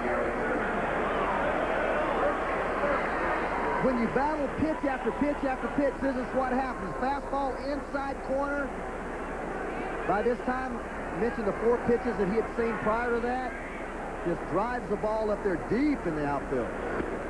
As my buddy Chris Berman will say, deep.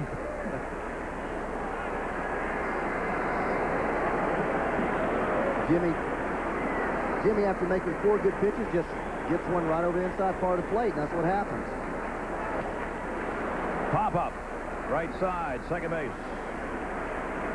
Gary Thurman retired as Alomar hauls it in, 2 down. Let's check in with Gary Miller. Taking to Busch Stadium where the Red struggles continue. Todd Zeile batting with Ray Langford aboard. Singles to left field. Langford comes flying home. They also scored in a bases-loaded walk. As Gilkey scored, Langford had the bases-loaded walk, and it's 2-0 as they play the 2nd. Let's go to Skynet. And there is Bob McDonald warming up in the bullpen. We've seen a Jimmy Key we're unaccustomed to seeing. He's walked 2 batters in this game. He doesn't walk anybody. He's given up a home run. He's only given up 6 all year, but 3 of them in his last 2 starts. He gave up 2 home runs in his last start against Texas, and now a home run here. And Key, who had himself a 4-1 and a 5-2 lead at different times, is now in a tie ball game. See, the numbers have jumped. And he misses inside of McRae.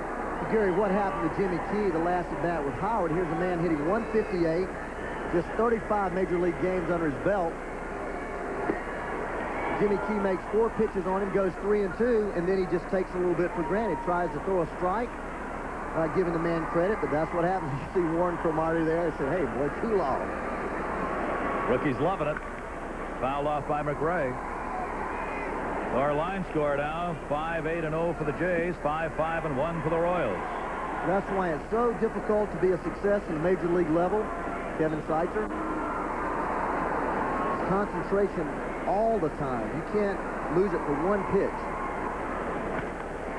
That one to right field. Carter. And that'll take care of McRae in Kansas City, but not before. In the fourth inning, they pick up 3 runs, 3 hits, home run by Howard, the big blow. There is Warren Cromartie. He is back from Japan, where he became one of the most popular Americans ever to play ball in Japan. He hit a lot of home runs, had a good average. 89, won the MVP batting title, Japanese World Series with the Yomiuri Giants. They loved him so much there, they wanted to get him to do the bonsai. That one is taken up high. He used to go out in the outfield and get the fans going, raising his hands up in the air, and the fans would all follow him. They absolutely loved him over there. Sadahara Oh, the great home run hitter, was his manager. Liked him so much that he named the son after Sadahara Oh, in fact. And now Warren Cromartie's back. There's the bonsai right there. Look at this. Talk about power. Do his teammates like Warren Cromartie? Does he like it or what? Man, that's not bad. And sushi to boot. Fouled off by Lee. 1 ball, 2 strikes. 5-5 ball game. But he didn't have those little donuts over there. Told you we'd find it. See that machine right out there? Yeah, producer, director, somehow found that donut hole that he talks about. Donut hole, I like that. Nice name for the concession. Lee waiting. He's been fooled by a couple of pitches here. Has been able to fight them off. As Bodeker's ahead on the count, ball, 2 strikes, and he's back in the game. And Mike Bodeker will never stop battling you. 1-2 delivery. Off-speed pitch again. Holds the count at a ball, 2 strikes. Always keeps you in a ball game. Won 20 games for the Baltimore Orioles back in 1984. World Series hero for them. Last year, won 17 games. Boy, of late, Ray, he has an ERA of 7.88 in his last 3 starts, and it isn't being helped much here tonight.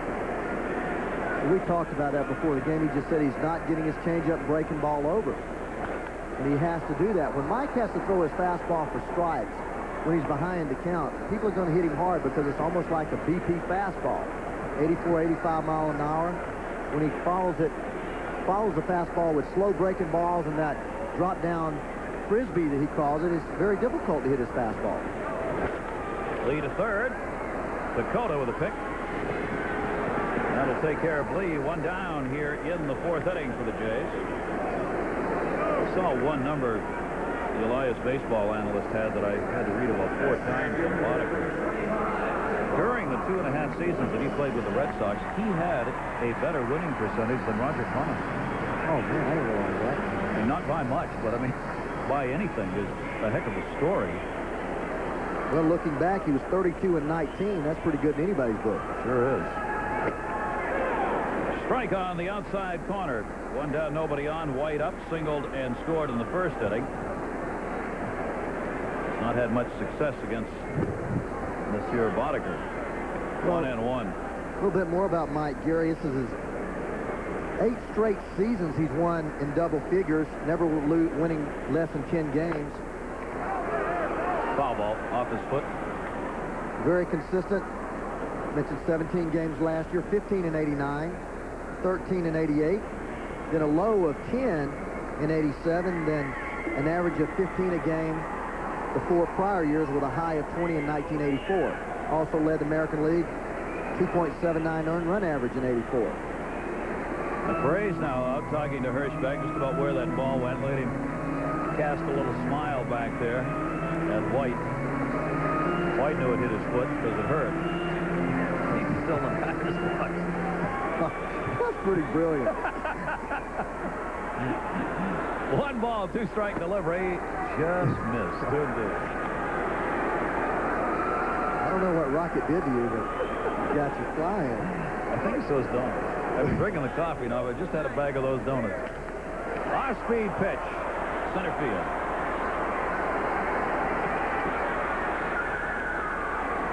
Two down here in the fourth inning. Second half of our doubleheader. The New York Mets on the West Coast. San Diego Padres will be the opposition tonight. Steve Physioc, Dave Campbell are standing by to bring you that one right after we complete our ball game here in Toronto. Howard Johnson having a magnificent MVP-type season. And Tony Gwynn, maybe another batting title. He's on top of the National League, hitting .335. They'll be there. Mets and Padres are next. Two down, nobody on. 5-5 game. And a strike taken by Alomar, who's already had a big night. 2 for 2, double, single, run scored, RBI. Somebody call off the pitcher. First baseman. That'll take care of it. Todd Benzinger moved in to make the play. And a 1-2-3 inning for Boddicker, who could just settle in and have himself a good game yet.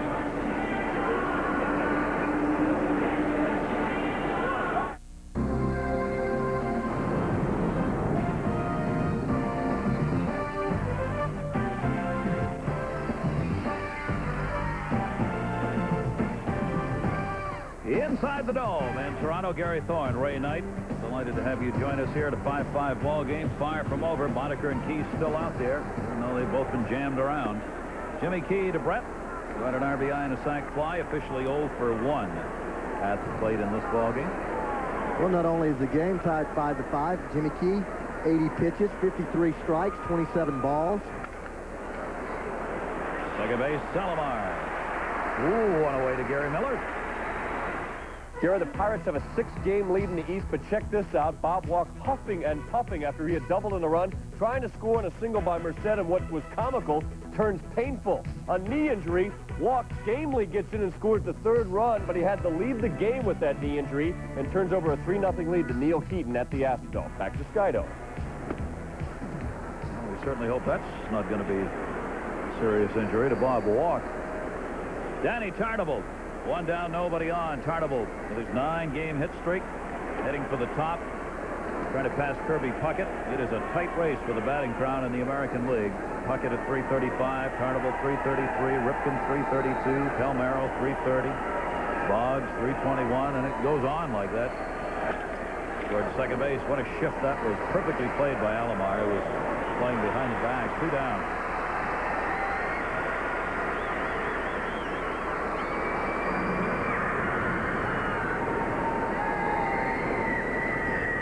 Todd Benzinger with 2 down and the bases empty. 0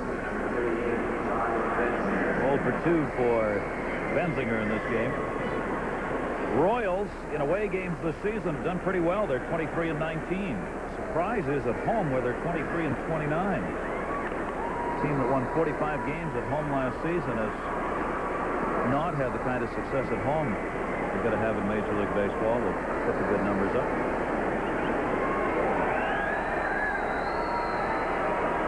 Benzinger delighted to be playing regularly now with Kansas City after riding the pine in Cincinnati.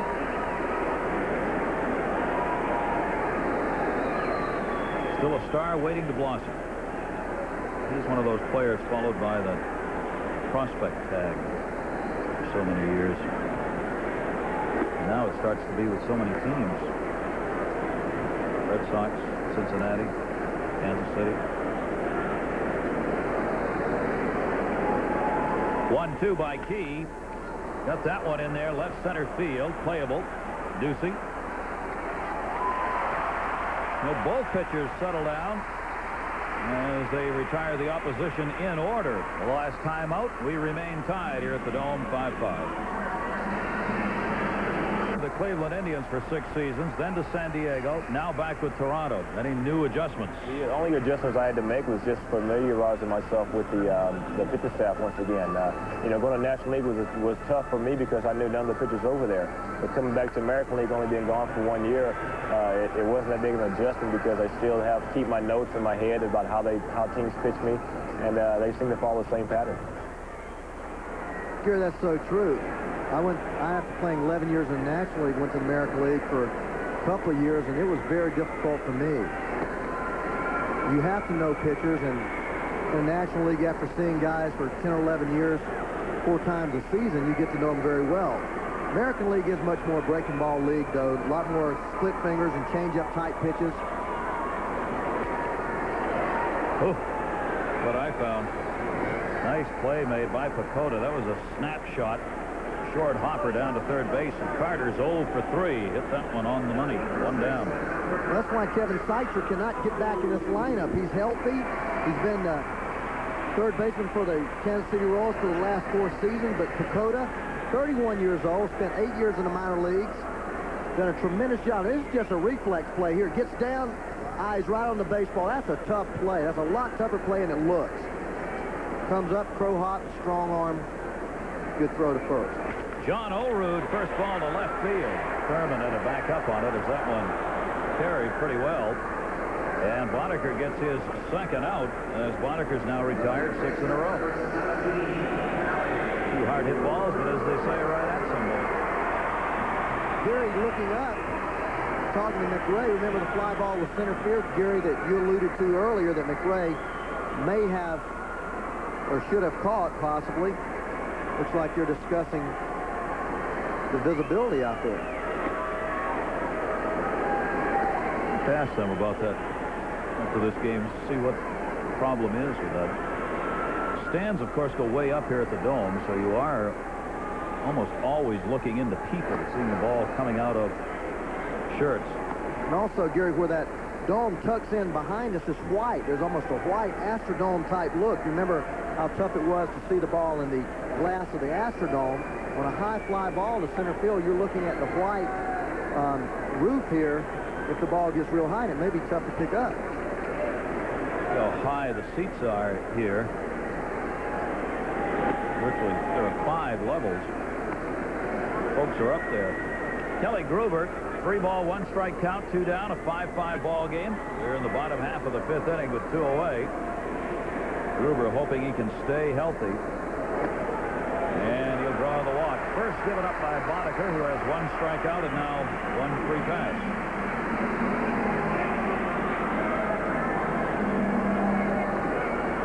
It's only 37 walks in 118 innings for Boddicker.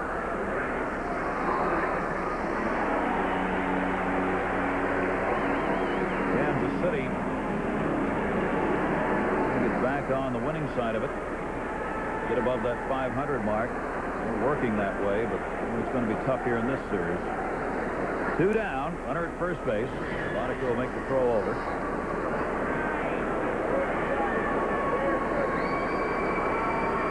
Working as the designated hitter in tonight's game, had a single in the first inning, 4 runs, 4 hits in the first inning for Toronto. Olenek grounded out in the 3rd, and will take that delivery inside. Where these hitters know seen these pitchers before anyway, but in tonight's game they've seen so many pitches. They've seen everything already 3 or 4 times.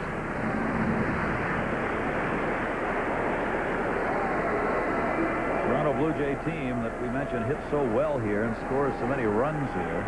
Here goes the base runner right at the second baseman Shumpert. Looking at first, and that'll take care of Mullenix and take care of Toronto. No runs, no hits, and a base runner left on. 4 left on by the Jays in this 5-5 game. 5 the score, and Jimmy Key ready to go. The off-speed breaking ball as we go to the 6th inning. He has a strikeout and 2 walks. Gave up a 2-run homer to David Howard in the 4th inning that tied the ball game up. Now giving up 6 on the season. Dakota. A couple of very strong months right there, and much of that since he has started at 3rd. Right side of the infield, second base, Alomar. Dakota's retired, 1 away.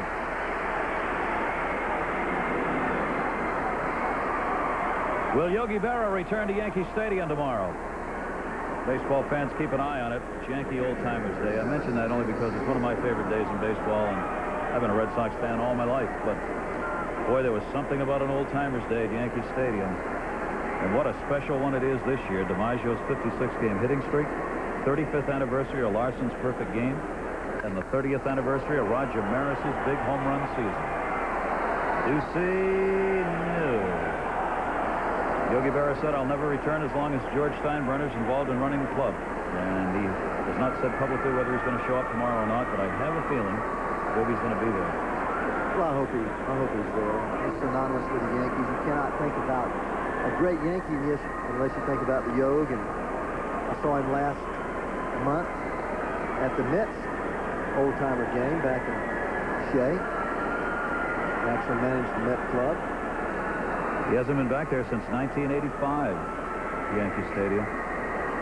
What a wonderful man. That one taken for a strike. And those Yankees, tell you, they're trying to play 500 baseball this season. They've got an exciting young team. There you see what the current standings are coming into today's play. 0-2 delivery to Spear. Yow. So Jimmy Key will put him on with one down here in the 6th. Jimmy Key just trying to bust him inside, and he certainly does that.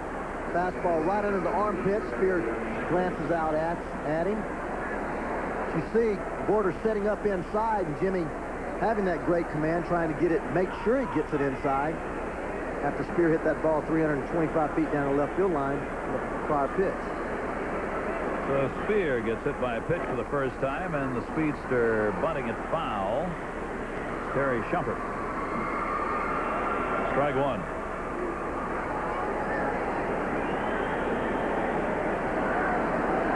And that only one hit in 27 at-bats when he delivered an RBI single in the 4th inning. He struggled this season against Toronto. And so has everybody else on Kansas City's team. Toronto leading the series 6-3. Kansas City hitting .218 against Toronto coming into this game. They scored only 22 runs in 9 games against Kansas City. Right field, Carter. Shumpert becomes the second out. Spear back to first, and we go to Gary Miller. Gary, the Reds' miseries are continuing at Busch. Chris Hammond knocked out after just 2 innings. This single by Bernard Gilkey is fumbled by Eric Davis. Jose Akendo scores. Zeal doubled in Gilkey. It's 4-0 as Armstrong's already on in relief. The Reds have lost 13 of 15. What's going on right now? I don't know what's going on. You started hearing all that bickering and complaining. I know the Rob Dibble situation doesn't help much. A lot of people starting to become divided on that issue. Guys starting to talk about him, backstabbing. But it's just, I don't know. Last year I thought they were as compatible, cohesive ball club as I've ever been around, but that's what winning does for you. Pitch is taken outside by Howard, who had 12 singles at the major league level before his last at-bat when he delivered home run number 1. A 2-run shot that tied this game up. 5-5, top of the 6th. Jimmy Key missing outside. Ray, I'll tell you one thing that's happened there, talking with players in games we've done there. I don't say this negatively towards her, but Marge Schott, as the owner, is throwing a lot of flack from the players. That's a growing menace over a long period of time about things that have happened there that the players are really upset about. 2-0 delivery. That one's fouled off. Well, players don't like owners or even management that when things are going well, they do things for you. Then as soon as things turn around and start going poorly for you, struggle, then they turn their back on you. A lot of people think that Marge Schott is not real consistent. Remember the deal with Eric Davis? Todd Benzinger's deal, former Cincinnati Red, not being happy there. But Eric Davis not being flown home after the World Series. A lot of people thought that was the wrong thing to do. She eventually did pay for that flight, but not after causing Eric some grief. And her GM this season reportedly had to go to the All-Star game and pay his own way, the general manager. And he did not deny it. He just refused comment. That one is popped up, third base. Gruber wants it in foul territory, and he will put it away. So Howard is retired. No run, a hit batter, 1 left on. We remain tied at 5-5. August of the season. Beautiful night here in Toronto. You look out at Lake Ontario and that shoreline here in Toronto, Ontario, Canada. Kansas City Royals coming in for this 3-game series as they'll be playing 9 games on the road in 10 days. Mike Boddicker hanging in this 5-5 game. He has walked 1, struck out 1. Walked a batter in the 5th, the first that he has walked. Hasn't given up a hit since the 3rd. Facing Ducey here, who picked up that single in the 3rd inning, the last hit off Boddicker. And he floats that one outside for a ball.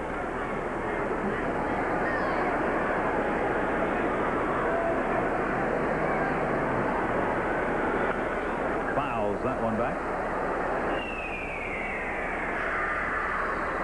Blue Jays, if they can win here at home, it'll be their 31st win of the season. We mentioned earlier they and Detroit won more games at home than any other team in the majors. Both have 30 wins. The Tigers battling in that Eastern Division. I love their numbers. Last in the league in batting. The Detroit Tigers. Does that make any difference? Not really. They're also producing the most runs. That's the home run ball, of course. They lead everybody in homers. 3-2 pitch. Center field. Good wood. Drives it deep. McRae's got room. Long fly ball out by Ducey. Gary? Earlier we showed you Bob Walker get hurt and leaves the game, and talk about hurt. Darryl Kyle gives up this towering blast by Bobby Bonilla, his 13th home run of the year, a 2-run shot. Walker's got a pulled right hamstring, and now Andy Van Slyke has left the game. We'll update you on that. It's 5-0 in the 3rd. Pittsburgh really keeping the pressure on teams in the Eastern Division, especially the New York Mets, who are having some trouble on that West Coast trip. Pittsburgh tries to increase their lead. Strike 1 taken by Pat Borders.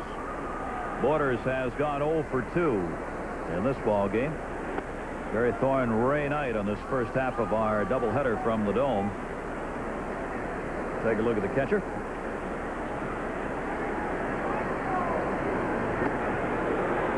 Boddicker certainly isn't tired. He's not wasting any time getting the ball back. Always been a fast worker. His best fastball tonight, 85 miles an hour.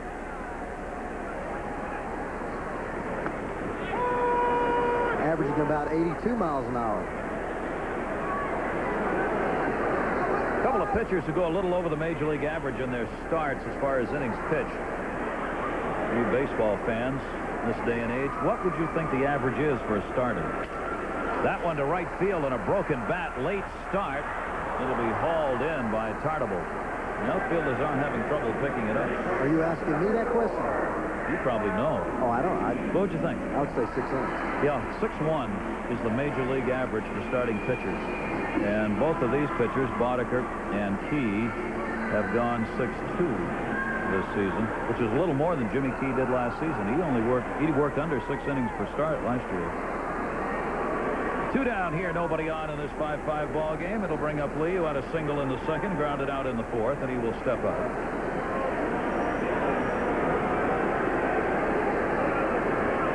In the 6th inning, 105 pitches. Really settled down after that first inning that he threw 37 pitches. Normally, throw 37 pitches, that takes a couple of innings off the end of the ball game. So that gets you in that 6.5 inning situation for Mike Boddicker. Manuel Lee takes the strike from Boddicker. 1-1, 2 down, bases empty.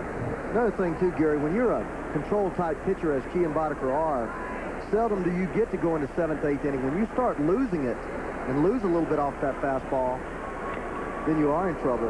And another thing, you have a tough time controlling the breaking ball when you get tired, and the changeup. And when you can't throw the breaking ball and changeup for strikes, when you're not a power pitcher, they have to go to the bullpen. Both managers want to give these starters a chance to win here, waiting for their teams to get a run. Won't be here, though, for the Blue Jays.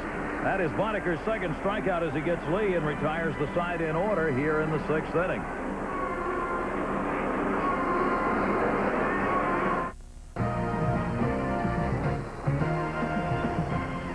ESPN Major League Baseball is brought to you by Miller High Life. Buy that man a Miller. Buy that fan a Miller. by Citibank, MasterCard, and Visa. Make sure your cards say Citibank. And by Geno's, the pizza way to snack. Back here at the Dome, Gary Thorne, Ray Knight at a 5-5 ball game. Jimmy Key is out of there. Bob McDonald has come on. Another left-hander to work in relief for Jimmy Key in tonight's game, and not a chance to win it. Jimmy Key did an outstanding job. McDonald, 21 games, 6'2", 180 pounds, just 26 years old. It's a fastball that sinks and runs, a slider, and a curveball.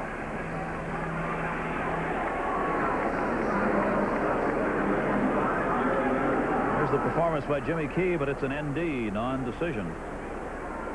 Well, he got racked around the ballpark a little bit early, as Mike Boddicker did. Boddicker still with a chance for a decision. And McDonald delivers a fastball on the outside corner, strike one. Gary Thurman doubled and scored in the first, singled in the second. He's had a 2-for-3 ball game, and you see his numbers on the season. McDonald is out of East Orange, New Jersey, born there, resides now in Toms River, New Jersey, went to Point Pleasant Beach High School there, and also attended Rutgers University, where he played his college baseball. He's been in the minor league organization since 1987, came up last year for Toronto for the first time and worked in 4 games. He has been here twice this season with the Toronto Blue Jays. And the fastball misses up high. He was recalled on June 2nd and staying with the club after previously having been here from April 23 to May 24. Alan Cisco, his pitching coach, getting another look at this 26-year-old left-hander. Slapped right back to him. We start the 7th inning. Gary Thurman bouncing back to the pitcher, 1 out.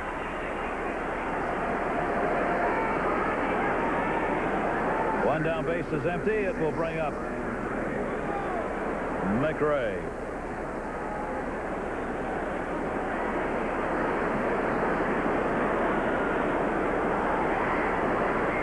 He has taken the caller.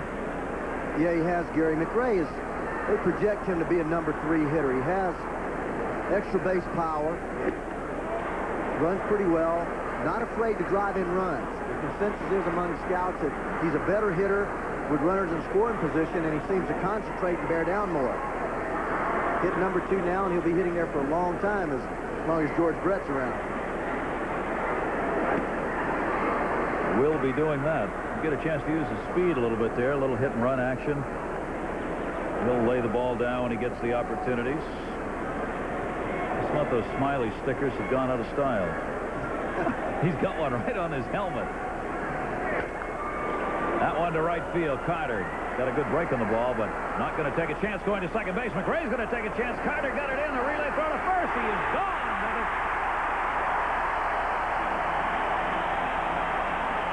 Lee took the throw and picks off McRae. McRae just fights off the fastball, flips it out to right field, doing exactly what he's supposed to do, a lot like his father. Tremendous hustle.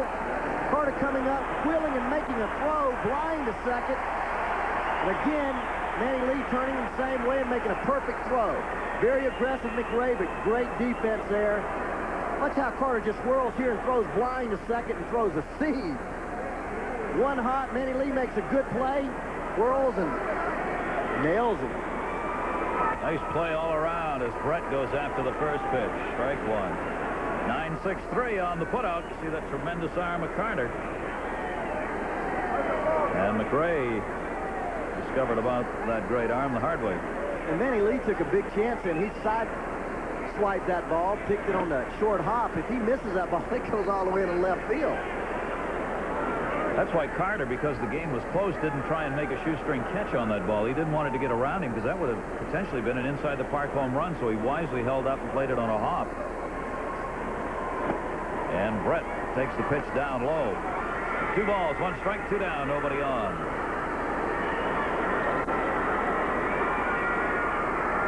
He's got a helmet that looks like it belongs to Carlton Fisk. Pudge's helmet's always black with tar all over it. So is Brett's. have a habit of always touching the helmet. Gary, this is my all-time favorite hitter. George Brett off the plate. Watch how he strides toward the ball. His shoulder right there, and he's able to take pitches away. Doesn't move too much with his hands, but my favorite hitter. He certainly is one of the best in the history of the game. 2,778 career hits, 33rd. He's after George Sisler for 32nd place. 33rd in the all-time list in RBIs, over 1,400. Chasing Jim Rice for the next spot in that department. 3-2 delivery to him, and Brett fouls it back. Well, he's done some phenomenal things in his career. He's led the league in average 3 times. He's led the league in hits 3 times, total bases 3 times, doubles twice, triples 3 times. Don't let this bog your mind now. On-base percentage 3 times and slugging percentage 3 times. Only Ty Cobb has ever led the league in so many different categories.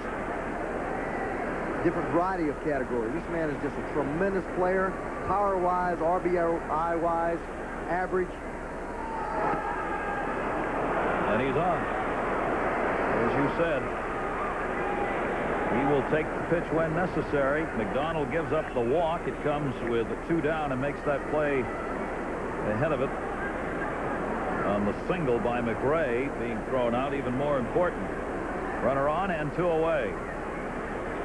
McDonald did not want to do that because now he's got to face Tartabull, number 4 hitter. Even though Tartabull here in this ball game has gone 0 for 2 in a walk, he is red hot in that .331 batting average and a 9-game hit streak. Takes the strike at the knees. McDonald a little different than Jimmy Key. He pounds you with the fastball. 92-mile-an-hour fastball. Throw him a changeup or some type of sinking ball away, looks like. Nice changeup right there. Danny shaking his head. No, he's not shaking his head about that changeup because he won't hit that one. Brett at first base with 2 down. Tartabull hitting .298 off the lefties coming into this game. 0-2, a fastball away.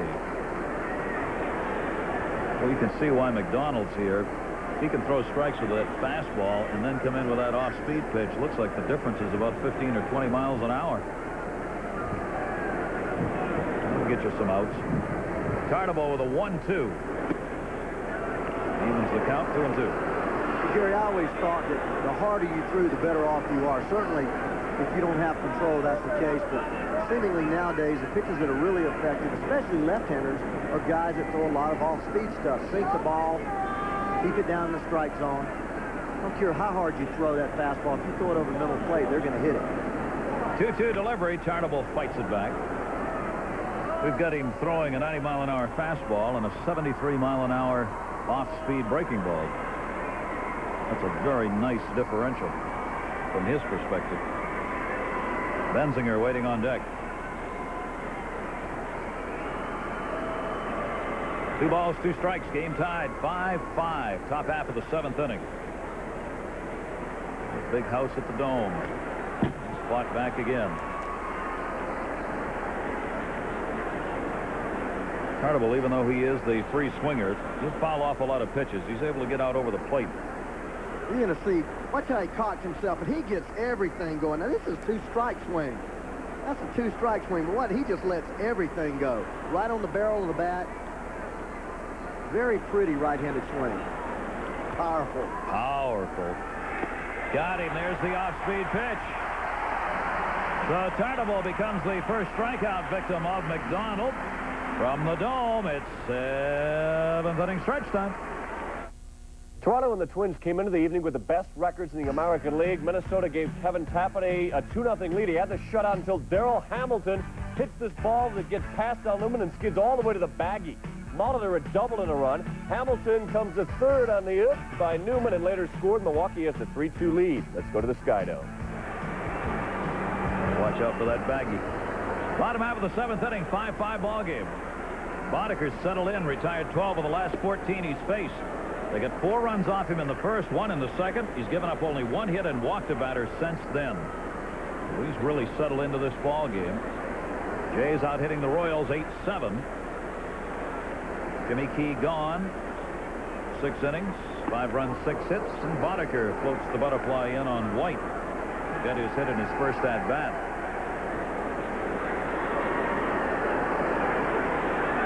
White, Alomar, and Carter. And Devon White takes another off-speed pitch for a strike. 1 ball and 2 strikes on it.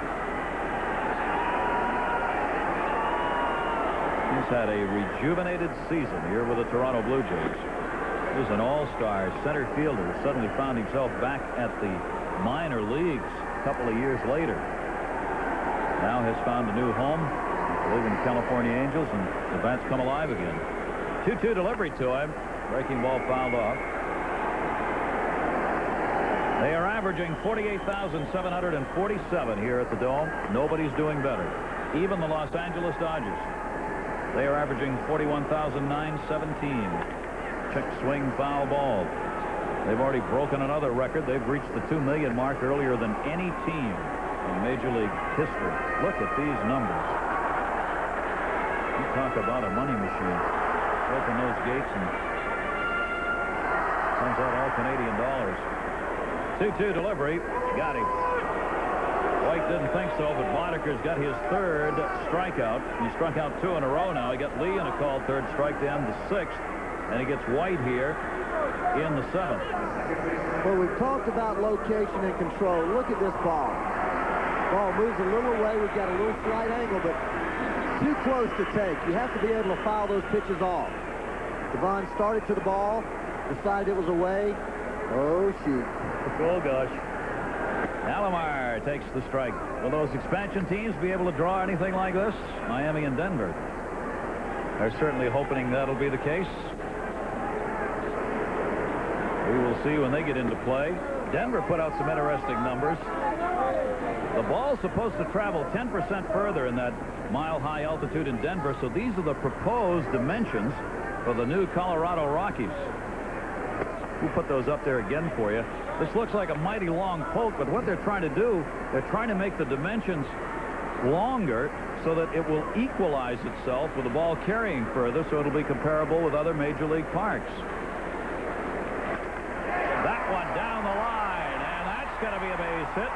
Played in by Thurman, and Alomar's on again. He's 3 for 4 with 2 singles and a double. And the potential go-ahead run is on with 1 out here in the 7th inning. Hit number 9 for the Jays.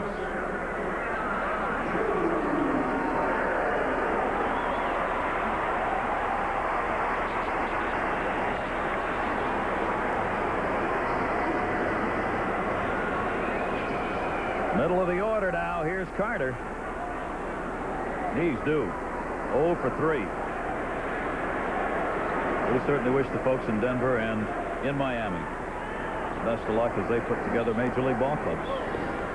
Well, I don't like that, moving the fence back. I played Denver in AAA for 3 years when I was playing with the Indianapolis Indians, American Association. The ball does carry there, but you hit a line drive, and it's not going to make that much difference. The only thing that made a difference was those high, lazy fly balls. It seemed to carry another 10, 15 feet. But you had a bullet out there in left field, 375 feet. It didn't carry anymore.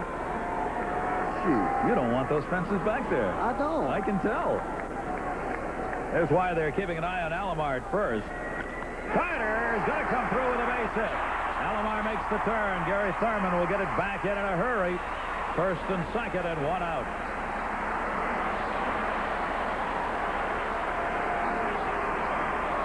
And McRae's on his way out. Well, here's that short, compact swing. Very little movement. And again, see how he locks his left side. Very short swing. Base runner knowing the ball's in. Alomar.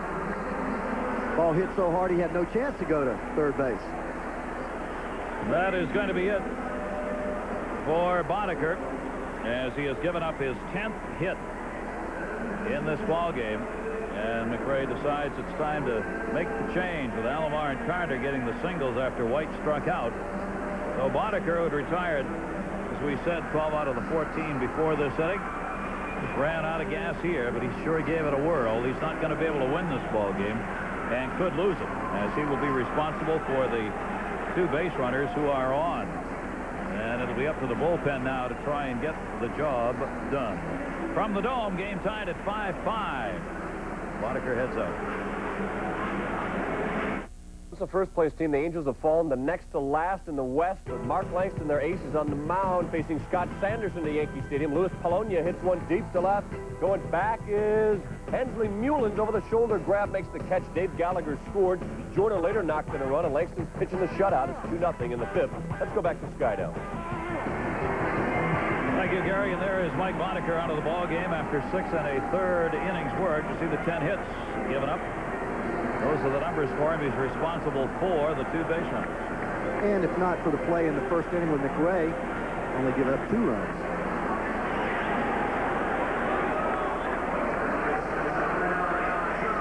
Mike Magnanti, 6'1", 180-pound left-hander, 25 years old.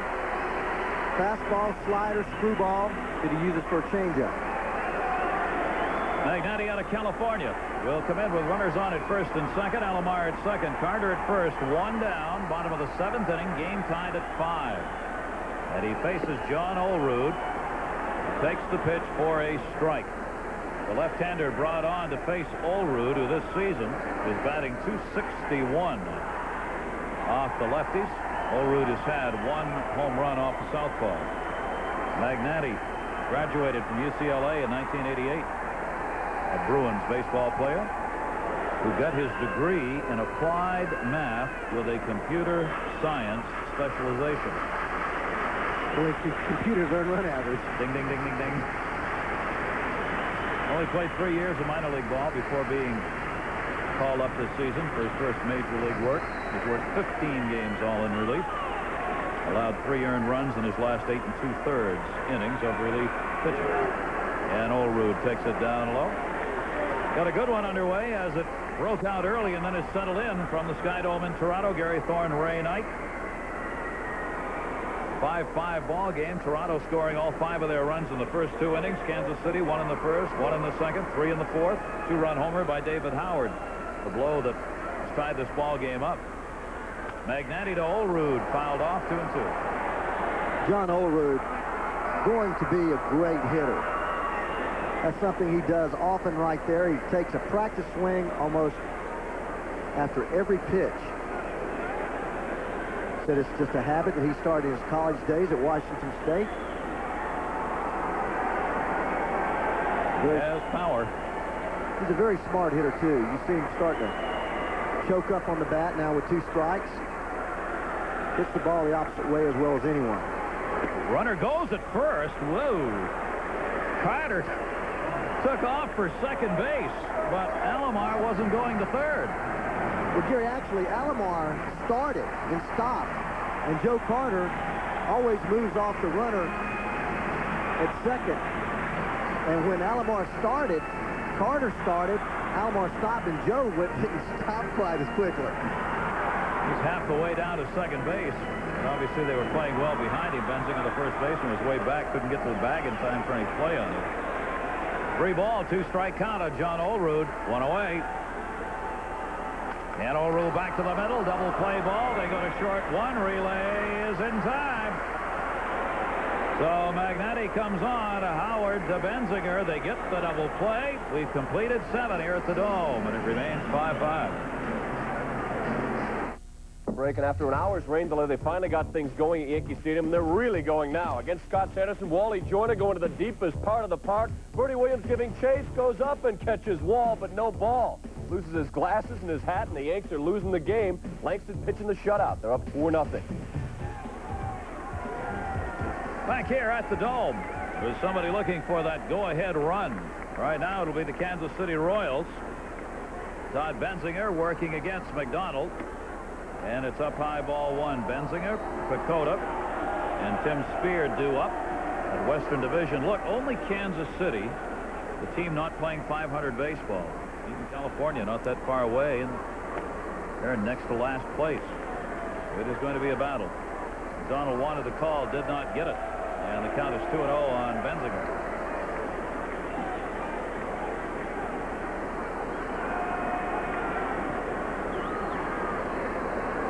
Benzinger hitting .232 against left-handers. Takes the strike on the outside corner this time.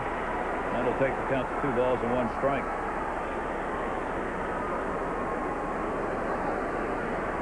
Toronto Blue Jays getting back home after the road trip.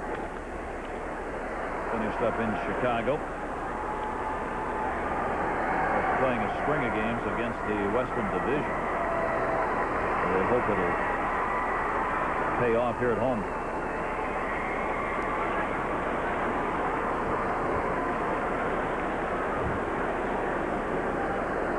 Two balls, 2 strikes.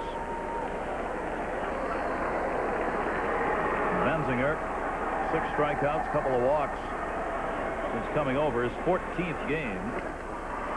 Fights that one off down the line into the crowd where there are very few empty seats. Believe it or not, this is a record attendance here tonight for this game. They have drawn 50,327 paid here tonight. That is a Blue Jays regular season record attendance figure. They just can't put enough seats in this place. That'll up their 48,747 average.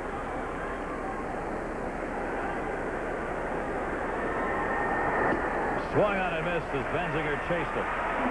McDonald has his second strikeout, getting the leadoff man here in the 8th. He has struck out 2 in a row now as he got Tartable to end the 7th. One away, it'll bring up Bill Pecota.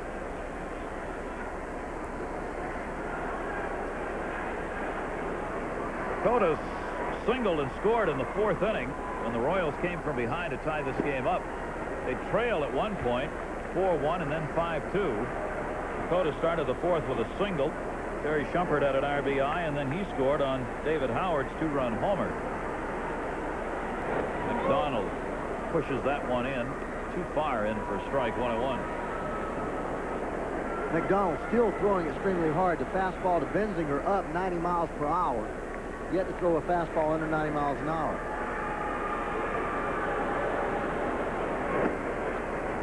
And again misses inside.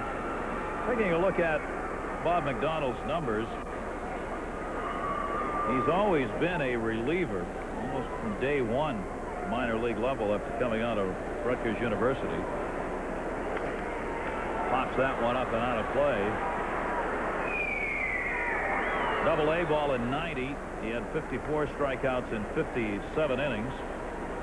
In A ball, year before that, he had 58 strikeouts in 63 innings. So despite a real good fastball and the off-speed pitch, he's not blown people away at the minor league level. He's been a setup man most of the time. Nice off-speed pitch there. He's blowing him away right now. McDonald struck out 3 in a row now, and there are 2 down here in the 8th inning. We remind you, this is the first of 2 on ESPN's Friday night doubleheader. When we are completed here at the Dome, we'll take you to Steve Physiog and Dave Campbell awaiting the start of the New York Mets San Diego Padres game in San Diego, where you'll see Howard Johnson, an MVP candidate in the National League, and so is Tony Gwynn, the league's leading hitter. The Mets and the Padres next. 2 down, bases are empty, and Spear, who walked and scored in the 2nd, hit by a pitch in the 6th. Well, strikeout scares all location. Here's a changeup down the middle of the plate, but the speed of the ball got Pecota out. But McDonald locating extremely well. That fastball he's thrown up in the strike zone, and that changeup has just been outstanding. Ray, there's no question today you can make a very nice living if you can work in the middle of a ball game as a setup pitcher. They are a valuable commodity. A 1-1 miss. They check it first, and he went around, says Dave Phillips. 1-2.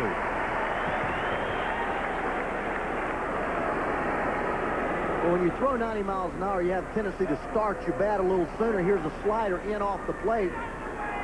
Spear just looking for the fastball and jumps out there with the bat barrel. 1-2 delivery to him. He'll foul that off the other way, holding the count.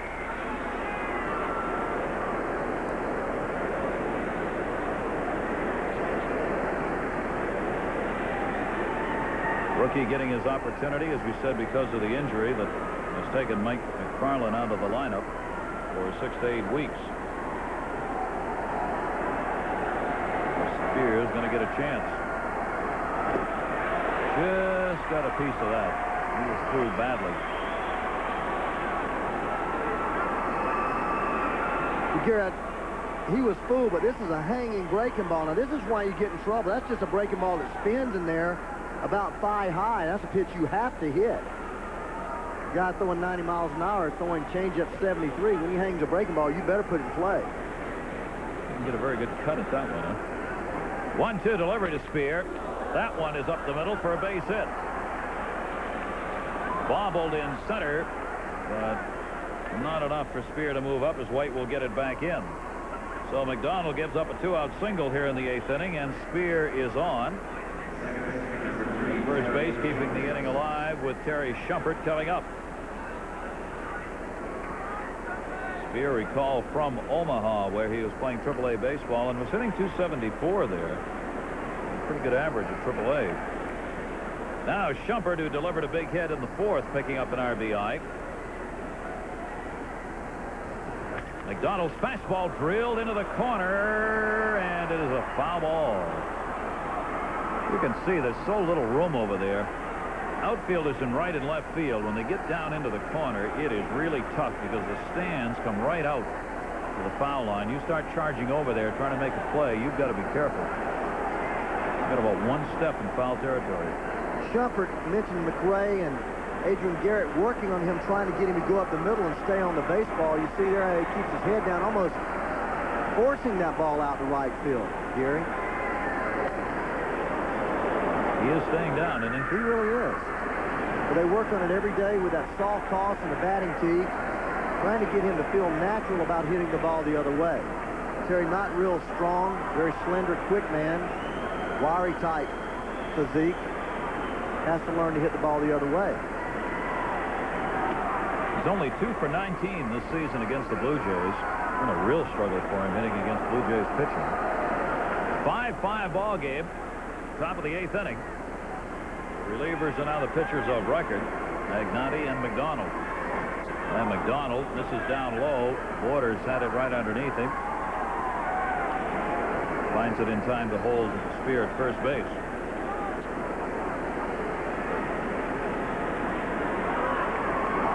Second appearance for McDonald with a 2-0 record, no saves. 25 innings worked, 20 hits coming into the game. Opposition's not done much against him, batting only .208. And that's another foul ball off the fist, 2-2.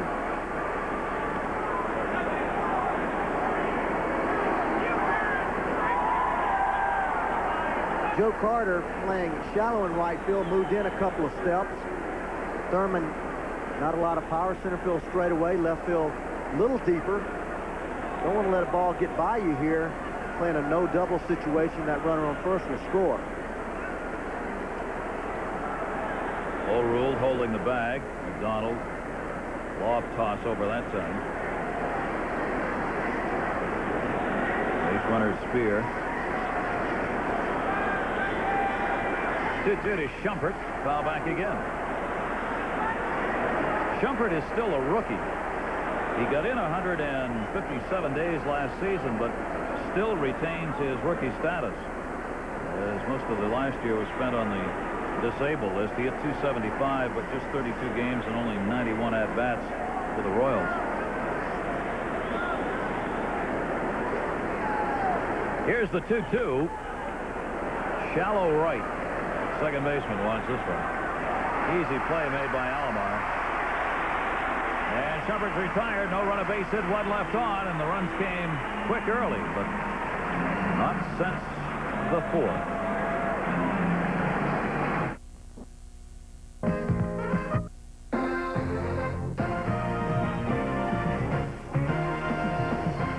ESPN Major League Baseball is brought to you by Bud Dry. Dry brewed so it drinks light yet satisfies completely. By Olympic, the family of products that protect your home from damage rain can do. Olympic stops the rain. And by Pronto, featuring quality auto parts and lower prices. Beautiful night here in Toronto. You could put 8 Boeing 747s and a 31-story building inside this Sky Dome. You could also put in 516 African, 743 Indian elephants on the field. Little known. Now, where did you get that? This is a media guide for the Sky Dome, which they put all kinds of cute little things in it. You didn't believe me, did you? No, I didn't. Kelly, just 4 home runs since the All-Star break.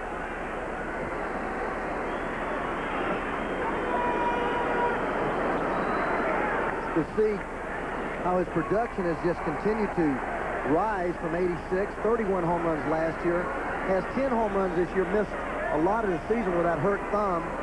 Those 10 home runs come in just 178 at-bats. So you multiply that by 3, and he's right at the 30 home run mark.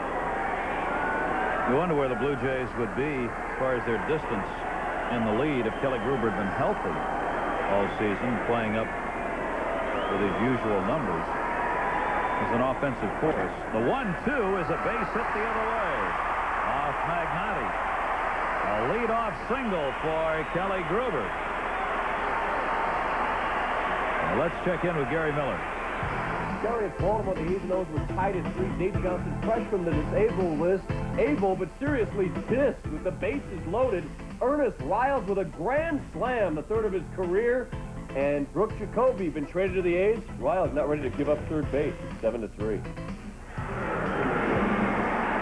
And McRae's on his way out as Pat Tabler has been announced as the pinch hitter for France Mullinix. Gruber showing you not only can he hit for power, that ball's 5 inches outside with 2 strikes, just serves it to right field, does exactly what he's supposed to do. Goes the opposite way with the ball with 2 strikes. So Mike Magnati is going to leave here. He faced only 2 batters. He got the ground ball double play, though, in the 7th inning against Olerud to get out of it. Gives up the single here. 11 hits now picked up by Toronto. And Storm Davis, the former starter turned reliever, is coming on as the pinch hitter Pat Tabler will await his arrival.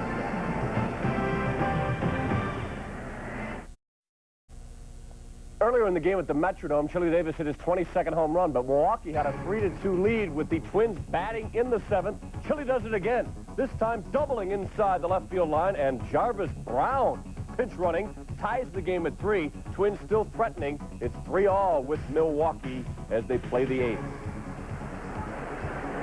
Another good one going there. We've got one going here with this game tied up at 5-5. Magnati out, Storm Davis on. Storm Davis, 6'4", 225, used mostly in relief this year, has done a great job the last 3 or 4 weeks, according to Hal McRae.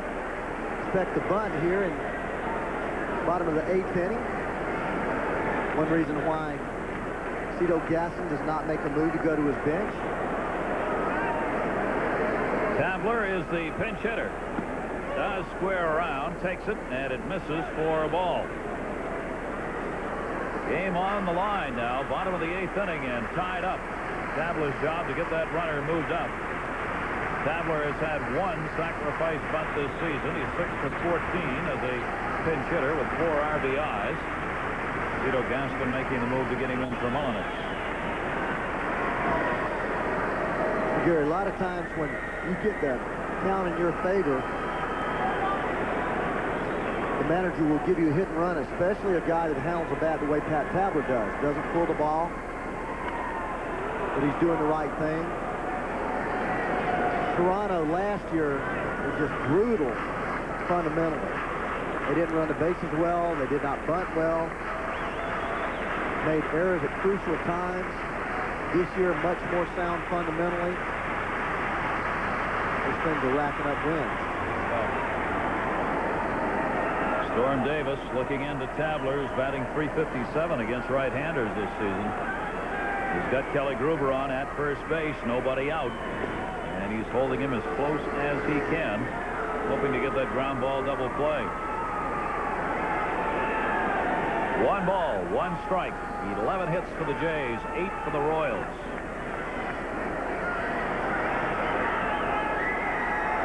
Tabler squares and again takes it, and again it's low. 2-1.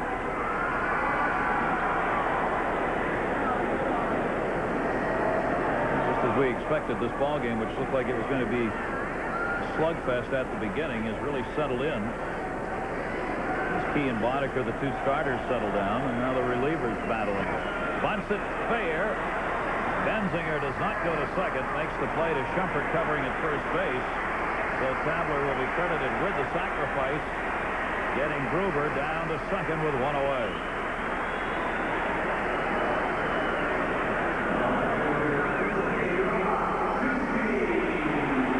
Now Davis will have to work to Rob Ducey.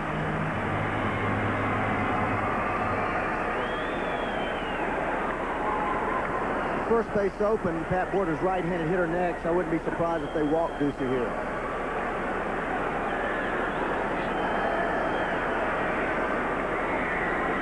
Ducey stepping out, just checking on the sign as you see Borders waiting on deck.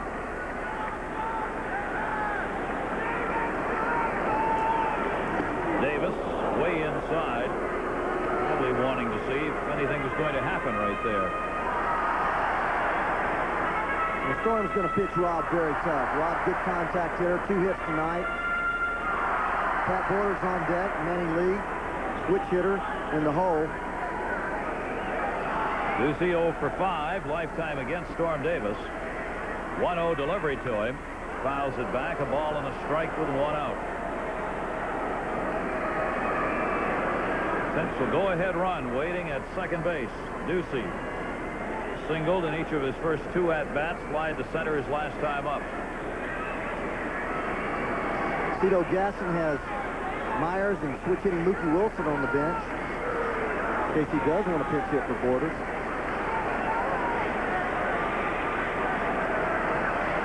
Gruber off second base, inside corner. 1 and 2.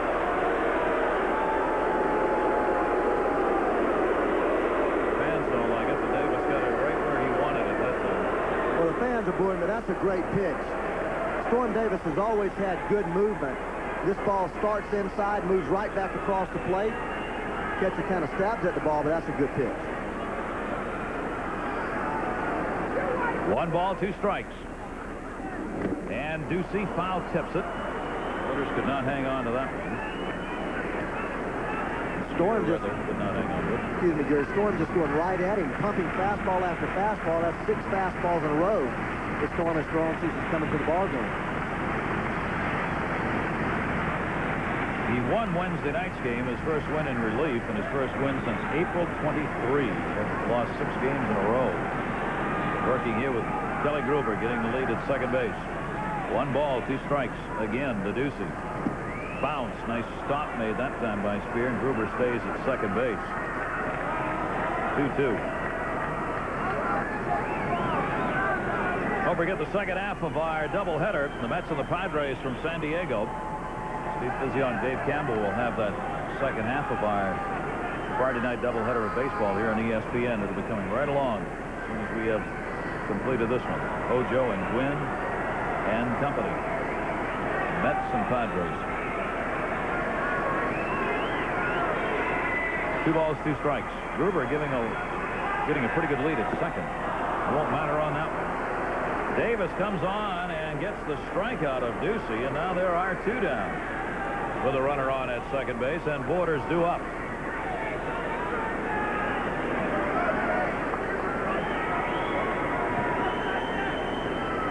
And Borders, Myers is going to come up pinch hit for him, so Borders will not get his at-bat here.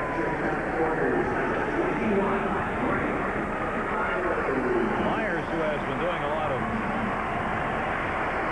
work this season, will get the opportunity right here with that runner on at second base for Greg Myers as a pinch hitter, 1 for 5 and an RBI. Got a chance to pick up the go-ahead RBI. He can get a base hit here. Good fastball hitter, Gary. Likes the ball down. Everything so far that you see he's kind of walking. Rather go with Manny Lee, but I think this is a good choice. This man can hit a fastball down. Storm Davis going mostly fastballs. Just choice whether or not you want to face Myers and Manny Lee. I think it's definitely the right choice. Sets up that forced play. Intentional pass by Storm Davis.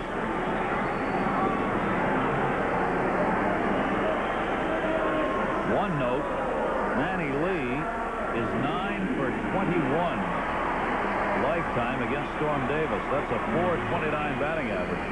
However, Davis has struck him out 9 times, so it's been all or nothing for Lee against Davis.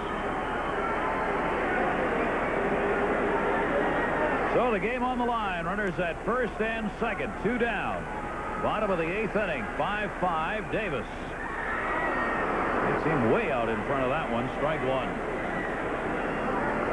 Their managers really think 2 or 3 hitters ahead. Hal McRae deciding that Rob Ducey was the man he wanted to get out, so he goes right at him with all fastballs. Storm Davis punches him out. The pinch hit Greg Myers for Borders. McRae decides he does not want to face Myers and goes to face Manny Lee. He went again. That's called getting out of sync in an at-bat in a hurry. He's down on the count 0-2. Well, Manny Lee must have heard me talk because Storm Davis has done nothing but throw fastballs. Manny going up there looking for one thing, a fastball, and jumps out in front of both of those breaking balls. No balls, 2 strikes, 2 down. 2 on. Got him. It'll be played by Spear to first, and that will take care of that. So a chance for Toronto in the 8th. No runs, 1 hit, and 2 are left on base. It's still 5-5.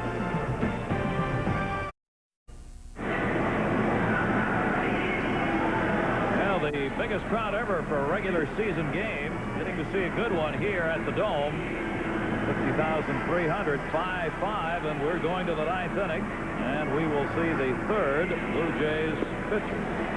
Our storyline here tonight, a real rocky start for the starters, Key and Boddicker, as the hits were flying in the first couple of innings of this ball game, and then both of them settled down, and so have the relievers. McRae misjudging a fly ball that ended up going as a hit, and it ended up being a 4-run first inning, and then the first extra base hit ever for David Howard. It was a 2-run homer in the 4th inning to tie this ball game up. Well, Gary, there's the big swing, Kelly Gruber. You see the ball already up to its apex before McRae even starts in.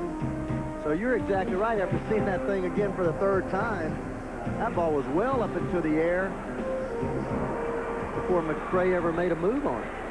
I don't think he saw the ball. I don't think he did either. He started back, I think, on the sound, and then couldn't find it. Here is Dwayne Ward, 27-year-old right-hander. And Gary, this man has tremendous stuff. 97-mile-an-hour fastball has been clocked out with great movement. Has a slider and a changeup. Led the American League relievers last year in strikeouts. This year has punched out 81 guys in just 65 innings.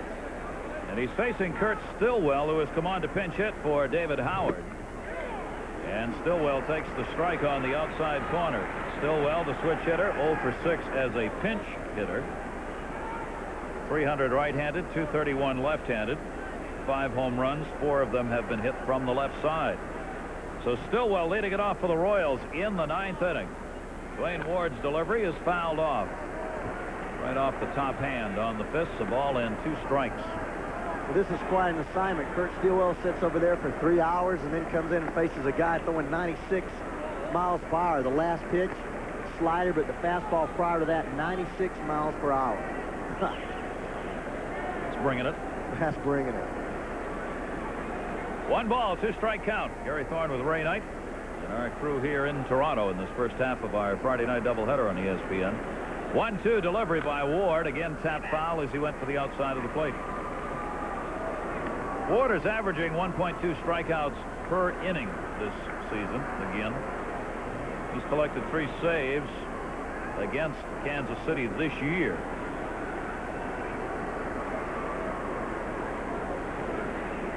Stillwell just fighting to get on base here. going to do it. Did not tag him. Play has got to be made. Myers stays in to catch, and it'll be a strikeout and a putout, one away. Gary? Gary, here's what's going on in Arlington. The Tigers had a 1-0 lead for Walt Terrell, but with a man at third, Rafael Palmeiro hits a fly to right. Rob Deere loading up the cannon, going to try and nail Brian Downing, but the throw's up the line. But Downing makes it interesting. Remember Wade Boggs a night ago playing around at home plate? Well, the Rangers have tied it. They've gone to the 7th, one apiece. Back to Skydo. Tie ball game seemed to be in the run here tonight. We will get another pinch hitter. Gary Thurman, the leadoff batter, due up. Jim Eisenreich has picked up the bat, and he will come out to work against Ward with one away, nobody on in the 9th inning. 7 have been left on by Toronto in this game. 6 by Kansas City. Kansas City, those left only 1 in scoring position. 4 have been left in scoring position by the Blue Jays. Jim Eisenreich now in the pinch hitter's role as we see the veterans coming off the bench. Eisenreich's had a very good season. 3 for 14 as a pinch hitter with 1 pinch hit RBI, but you saw the big numbers overall for him. Fastball by Ward almost kills Myers. Got out of the way in a hurry.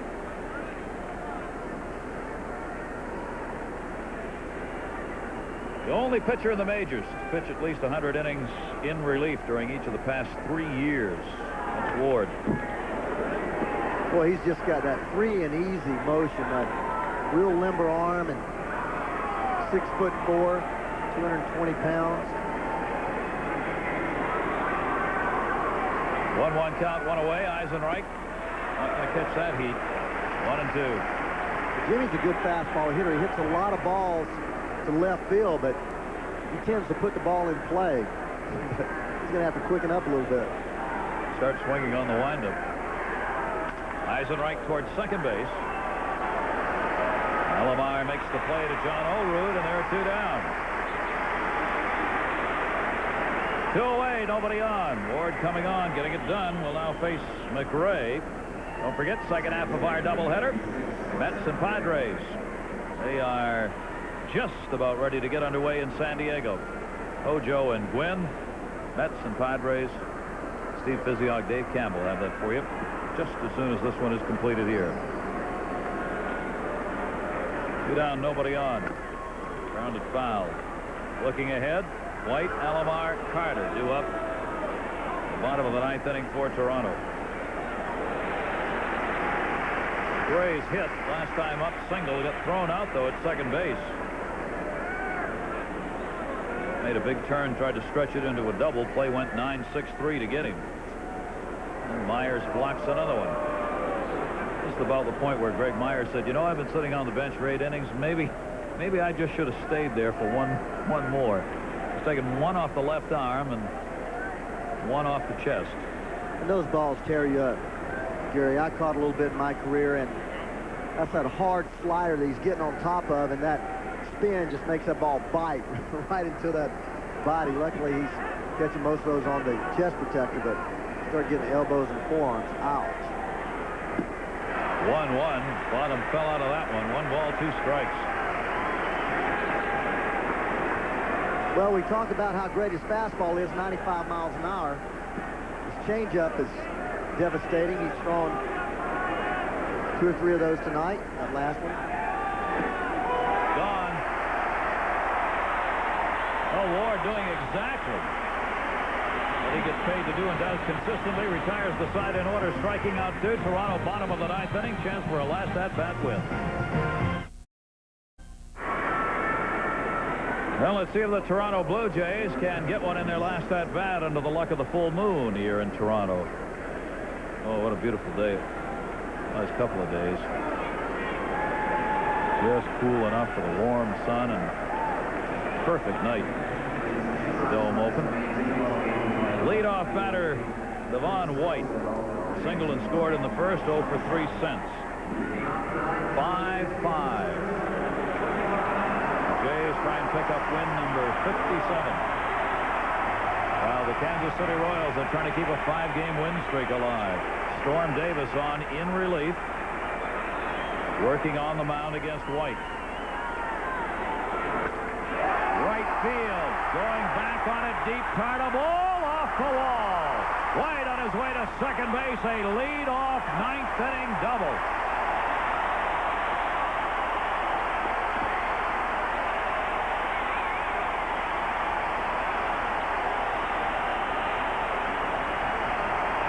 Fourth double of the season. He's tied for sixth in the league in 2 baggers. Devon hit 24 home runs, so don't let this power surprise you. Big, long swing. Tartable's ball just jolted out there. Has no chance, but he just play it off the wall. Devon White with that great speed, posting to second base. So the potential winning run is on for the Toronto Blue Jays. Storm Davis now has to work to Roberto Alomar.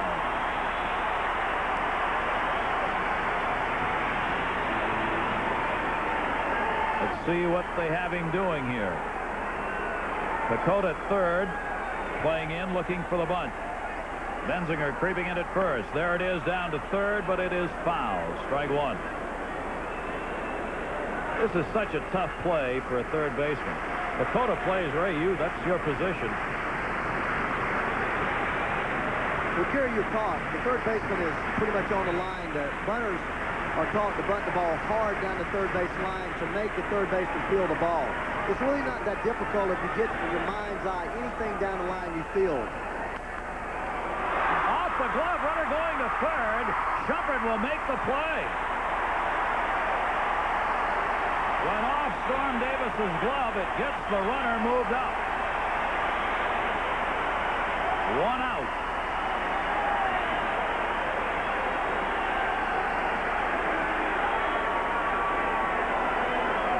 Interesting choice here for Hal McRae. Did all the right things in the prior inning. Yeah, Joe Carter here with first base open. Guy that's on the way to another 100 RBI season. John Olerud on deck. And then Gruber in the hole.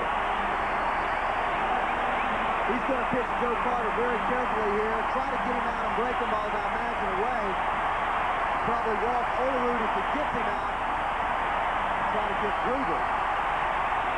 No left-handers in the bullpen.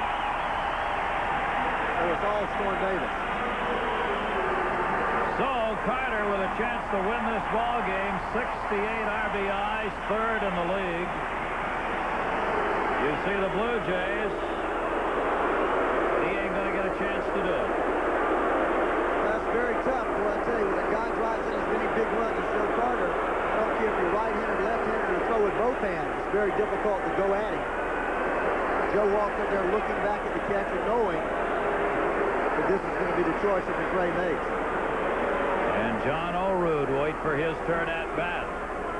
Well, it's a very interesting move because now you face a guy, Olerud, who's a left-handed hitter, contact hitter, doesn't try to do too much with the ball. So now do you go ahead and walk him and pitch to Kelly Gruber with the bases loaded and try to get a force at the plate or turn a double play?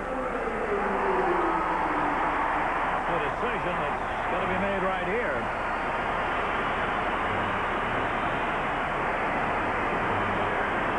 Olerud waiting. Storm Davis talking with his catcher and his shortstop. Stillwell is in at short now. Stayed in the ball game. John Olerud is also going to draw the intentional pass to load the bases up here because it doesn't matter. The only one that matters is at third base. And what it does, Gary, it just points out that much rather pitch to Gruber than Carter in an RBI situation, but it also enables them to go for two or make the play at the plate, takes pressure off the defense. So if Gruber and Carter are equal hitters, then you go to Gruber because it takes pressure off your defense. One away, bottom of the ninth, game tied at 5-5. Bases are loaded. Kelly Gruber. They are underway in San Diego. The Mets and the Padres coming up right after this one. Kelly Gruber, lifetime against Storm Davis, is 5 for 17.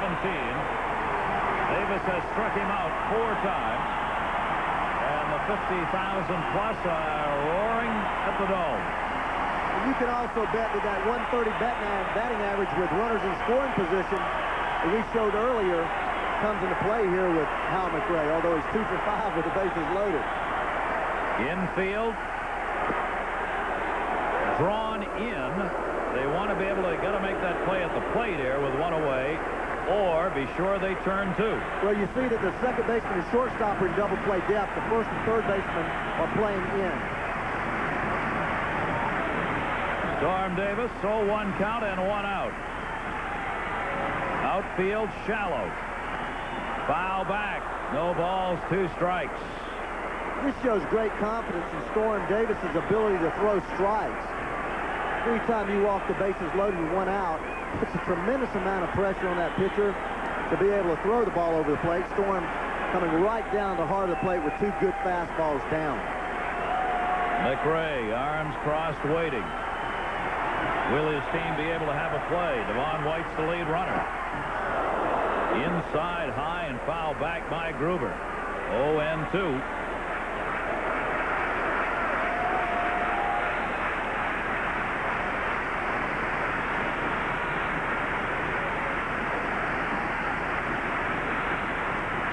Devon White, who got this started with a double here in the 9th inning. 0-2 delivery by Davis. He got him. A called third strike. Gruber turns on the home plate umpire, John Hirschbeck. What sets this up is the fastballs inside. 3 fastballs a row inside, then a fastball away. Gruber looking in. This pitch is right there, baby. That's a strike. What a huge strikeout. You watch this ball right down the outside black of the plate. Gruber thinking inside after being pounded in there by Storm Davis. Davis has struck out 3 and walked 3 intentionally. Bases remain loaded, 2 down. Bottom of the 9th, 5-5 game. So now it is Pat Tabler, who came on and stayed in as the DH, has 1 at-bat. Delivered a sacrifice, and the only time he's been up. And this man is the best hitter with runners with the bases loaded anybody in baseball. 494 career batting average with bases loaded. He's been called Mr. Bases Loaded. Yeah, it's incredible in his career. Davis, nasty pitch, low and away. 1 ball, 1 strike, 2 outs. Storm Davis getting it up there, 94 miles an hour. He's a little pumped up. All pumped up right now. If he's not pumped right now, he will never be pumped.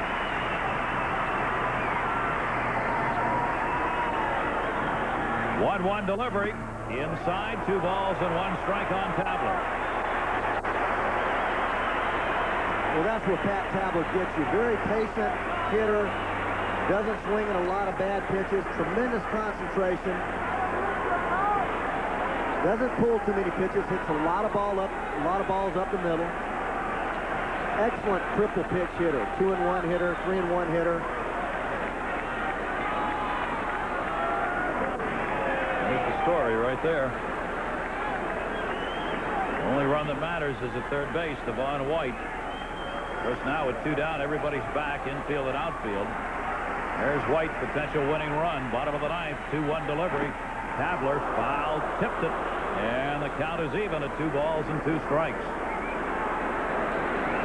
I'll tell you one thing, Storm Davis is coming right at him. He's taking that relief role to heart. When you come in out of the pen in these kind of situations, that's all you can do. There's no room.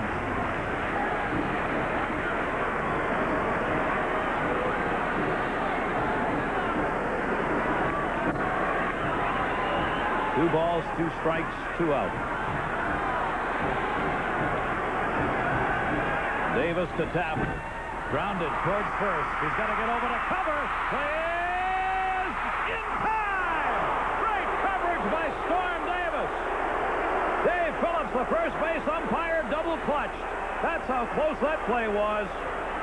Tabler is out on the play made at first. And we will go to the 10th inning of a 5-5 game.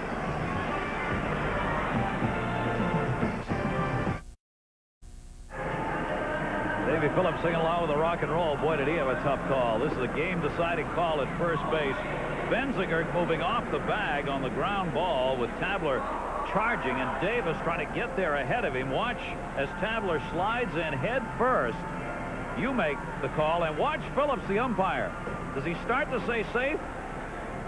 No. And we're going to the 10th. Nobody argued. So they leave the bases loaded. All the strategy works. Couple of intentional passes after White let it off with a double. There are the extra inning numbers. One-run ball games this season. Toronto's 18-10. Kansas City's 12-11. And here in this opening game of a three-game series, Ward and Davis are now the pitchers off record. Third pitcher for each team. And Brett will lead it off. Brett, Tarnable, and Benzinger here in the 10th. What a finish to the bottom of the ninth inning that was.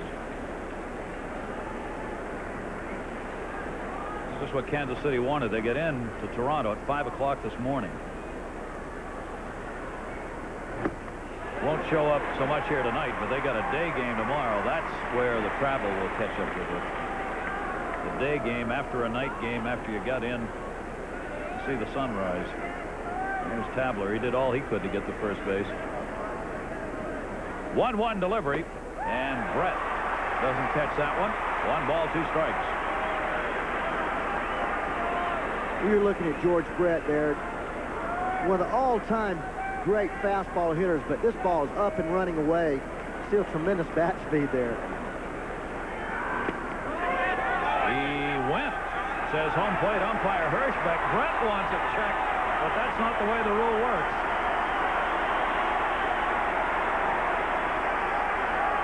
I want to see it again. It didn't look like to me he went either, but always, no. They always use the front part of that plate as a barometer. There, George, he didn't feel like he went. He said, I don't even think that's close, John. John Hirschbeck, the home plate umpire. Nasty pitch there, that slider down. Bounced. Here's Danny Tarnable, so he's going to get a chance in extra innings to keep his 9-game hit streak alive. The strikeout is the third for Ward. 1 down here in the 10th inning. 0 for 3 and a walk for Tarnable.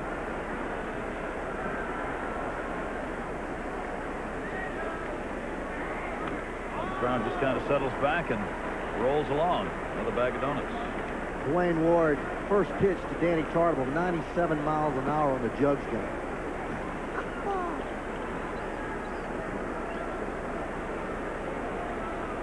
Give you some innings, too.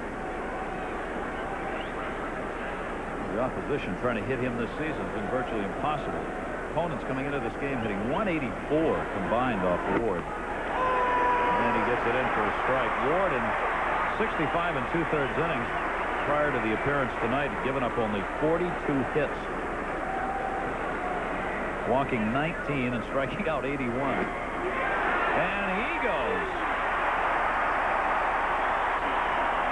4 strikeouts for Ward. 2 down. Gary? Gary, it's over at the Metrodome. The Twins had rallied to tie it in the 7th, then in the 8th with the bases loaded. Dan Gladden breaks out of an 0 for 4 night and rips this double to the wall, scoring Knobloch, Gagne, and Newman. As he knocked in 4 last night, 7 tonight. Aguilera saves it for Tapani. He's tied with Lee Smith with 26 saves. 6-3 Twins.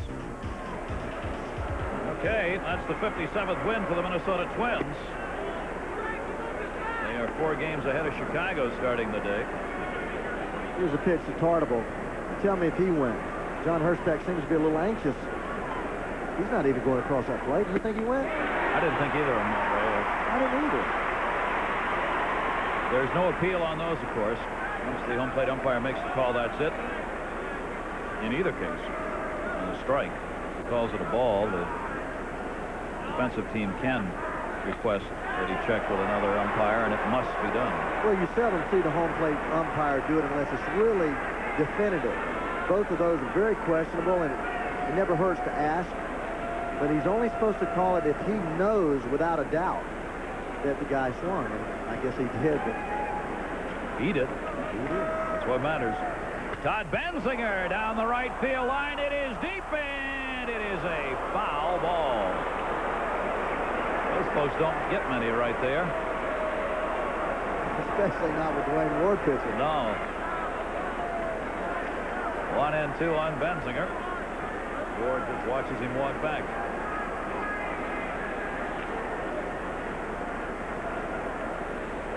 Wow. 26 pitches. 96 miles an hour plus 10 pitches. Holy moly. How many people getting on base and you're rocking those kind of numbers up there? The thing about it, too, Gary, it's not a straight fastball. It has some wide movement on it. Benzinger fights it off. Count holds at 1-2.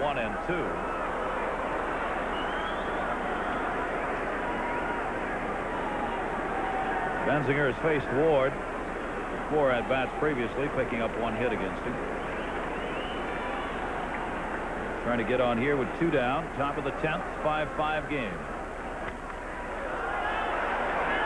No play.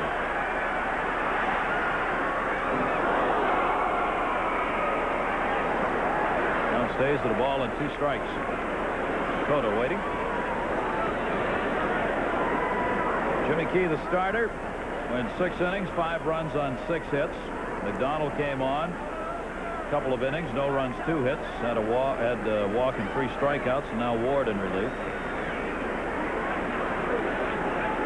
1-2 delivery. Got him. 5 strikeouts for Dwayne Ward in 2 innings. Bottom of the 10th inning. Chance again for the Jays. Those are the 3 due up. Jose Canseco continues in hot pursuit of Cecil Fielder's home run and RBI leads. Here he is facing Dave Johnson at Baltimore, and there it goes. Number 26 on the season, made it 8-3. He's now got 76 RBIs, so he ties Fielder for the home run lead, and he's within 2 of the RBIs. And the very next batter, Harold Baines, makes it back-to-back with his 13th. Johnson gave up 30 home runs last season. Fresh from the disabled list, he's given up 3 in this game. It's 9-5 A's in the 7th. Back to Skydo. Oakland started to pick up some home run power here of late from the big guys. Bottom of the 10th inning here at the Dome. Gary Thorne, Ray Knight, as we roll on in this 5-5 ball game. We've not had a run scored since the 4th. For Tom Flash Gordon, 5'9", 180 pounds, just 23 years old.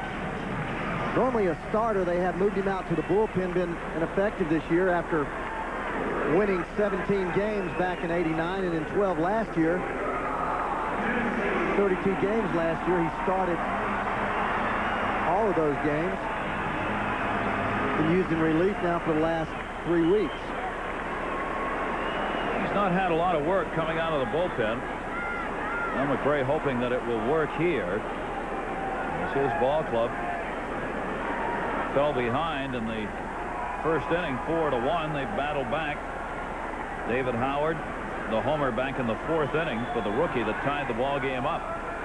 Now Rob Ducey working against Gordon, who when he's on can strike some people out. He has a real good fastball, 90 miles an hour plus, big slow curveball, slider, and a changeup. 0-1 delivery to Ducey. There's the off-speed pitch. 0-2.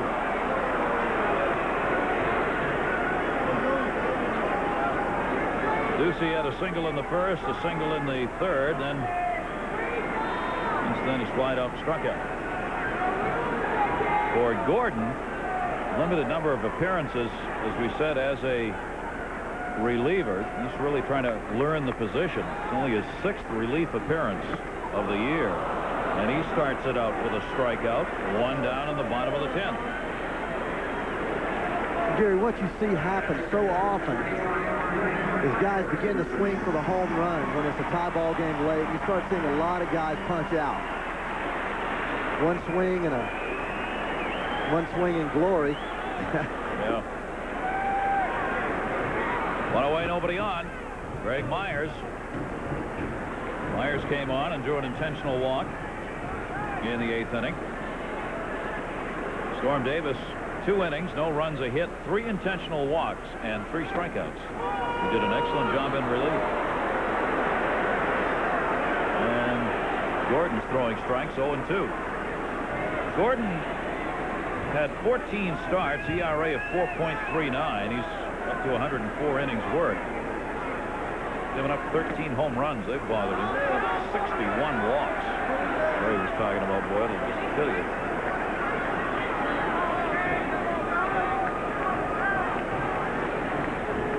Greg Myers given some time off, not starting tonight. Cito Gaston saying before the game he thought Myers might have been just a little bit tired. He wanted to rest him. Now in the extra inning ball game, he's working behind the plate again. 2 balls, 2 strikes on him.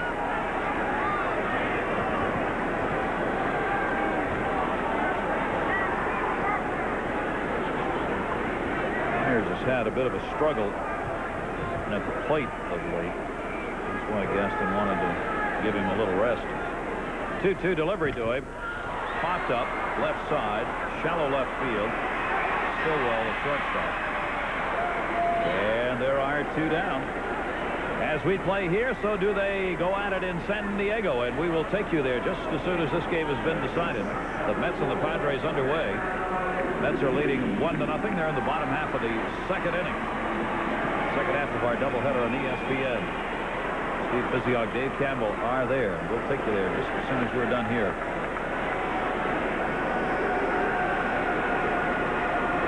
Gordon, got that one up to Lee, but it's playable. Tartable hauls it in. That'll take care of that. So Gordon comes on and retires the Blue Jays in order in the 10th inning here at the Dome. We will go to the 11th due up.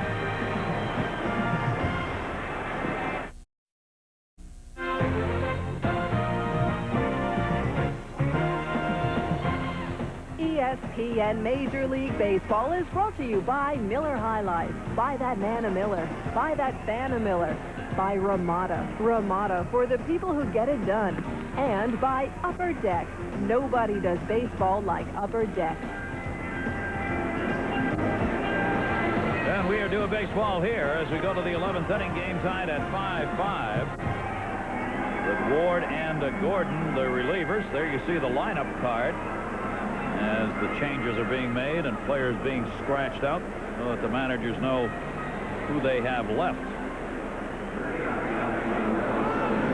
First, the one being used by Hal McRae. Top of the 11th inning.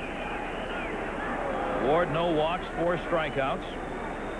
He has retired all 6 batters faced. Pecota, Spear, and Shumpert due up here. And a strike taken by Bill Pecota.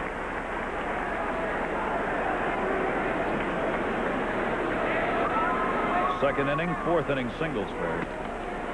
Up high, ball and a strike. Ray, we were just looking on Ward. He's now entering the territory where he usually doesn't go any further. 3 innings. Inside for a ball. It'll be interesting to see how his velocity drops off if it does, if he goes in this inning deep. Second base and a base hit. Pecota going the other way. Alomar dove for it. Did not have a play, and Bill Pecota's got his 3rd hit now, 3 for 5, leading off the 11th inning with a single. So there's the potential go-ahead run for the Kansas City Royals. And Tim Spear, the rookie catcher, has had a decent night tonight, is up. As the hits continue to pile up, Kansas City now close to the double digits. The Spear will definitely be bunting here, I believe. And McRae has Maine, Brent Maine, Cromartie, and Gibson on the bench. Seitzer's over there. Can play second base. They worked him out there a little bit for Shumpert. So we'll see if he pinch hits for Shumpert in a situation that might mean the ball game. 1 sacrifice thus far for Spear, going for 2. They got to play at second base. Ward guns it in time to get the lead runner. Well, we won't know. Gordon, that was a great play. A quick throw made.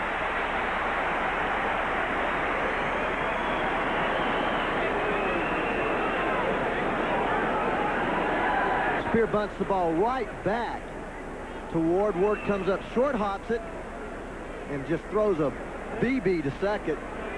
Ball moving. Manny making a good play, staying with that ball. Dakota getting a big lead, 2 steps out on the AstroTurf. But Ward's arm just makes this play. It was a cutter, wasn't it? I don't know if it was a cutter or tailing up. He got it there in a hurry. So Pecota, the lead runner, taken out. on the play at second base. And one away. Spear ends up on it first, and Gibson at the bat rack, and Galen Cisco out to the mound.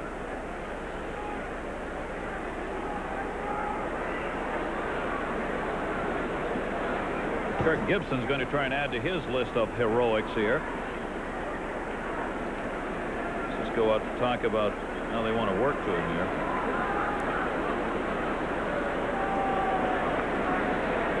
Thinking about some heroics, you know, the first ALCS featured 2 expansion teams. They happen to be including Sundberg, Jays, and Jim Sundberg's 3-run triple would highlight a 4-run 6th inning that ended up in a victory in Game 7. The Royals, coming from behind, a 3-1 deficit in that series to Toronto. They won it.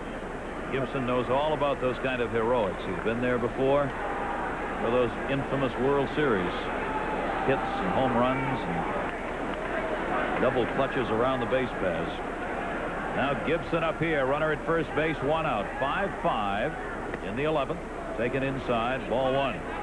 Kirk dead fastball hitter. Ward starting him off with a breaking ball down and in. Thought that Dwayne might lose a little bit on his fastball. This inning so far, he's thrown 6 pitches, 5 of 96, 197. So he hasn't lost anything. Gibson has 294 at bats this season.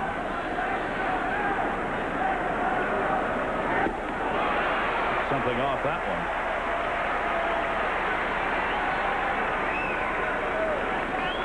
2 for 4 as a pinch hitter for Kirk Gibson.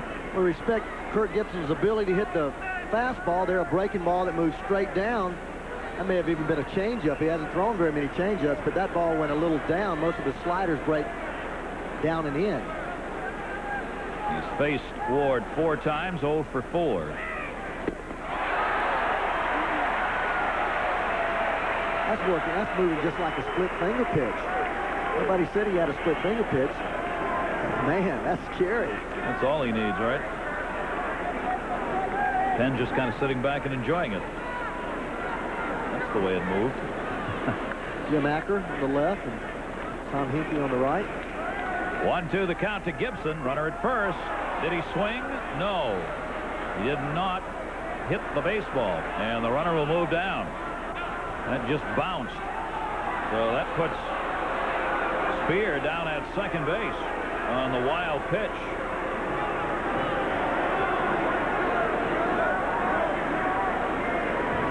Another pitch down, and that is much more of a swing than we saw earlier with Brett and Tartable. Just a split finger there. You see his hand come off the baseball. Wild pitch. Not a whole lot that Greg Myers can do. Home plate umpire Hirschbeck's on his way to the Blue Jays dugout. Cito Gaston. He's gone. That's what he was arguing about.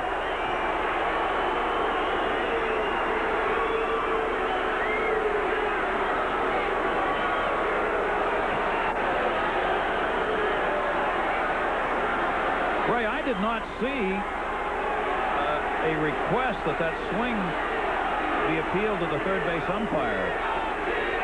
Hirschbeck. I didn't either. I didn't see anybody appeal it. I don't know why they didn't. I think that's probably what Cito was arguing about, Jerry. He may have asked for an appeal, and John did not ask for it or didn't hear him or something. I don't. Well, if he asked for it, he's got to give it. He's got to do it. That's what Cito was irate about, I believe.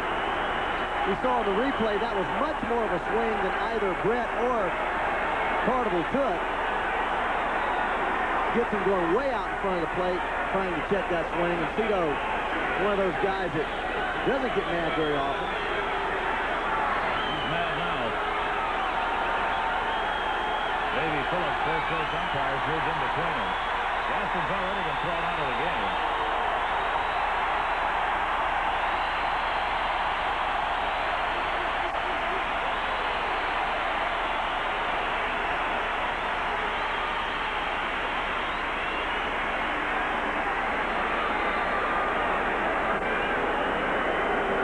See the check swing again. Watch Gibson. Look at the front of the plate. If his bat passes that, it's a swing. This bat goes way past the front of the plate. A good cute. He's almost out there a foot or two in front of the plate.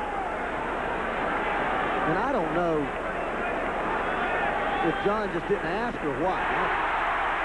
Ward gets his 6th strikeout.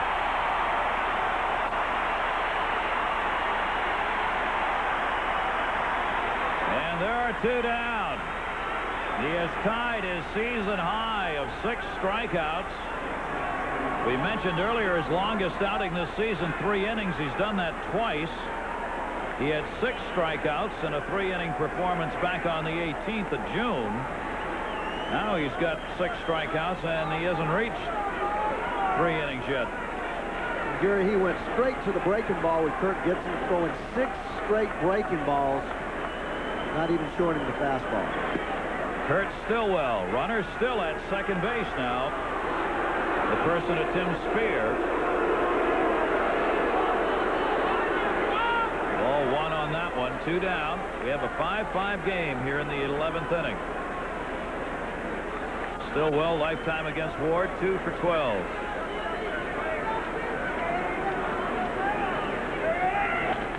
Fouls that one back, 1-1.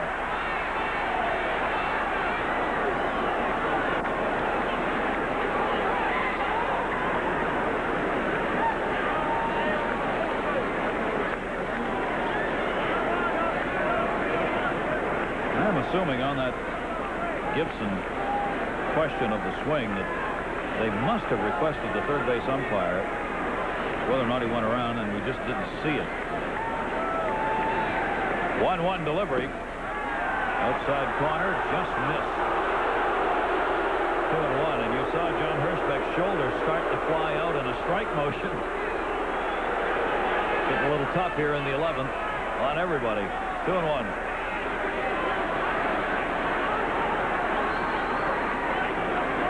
That potential go-ahead run. Spear at second.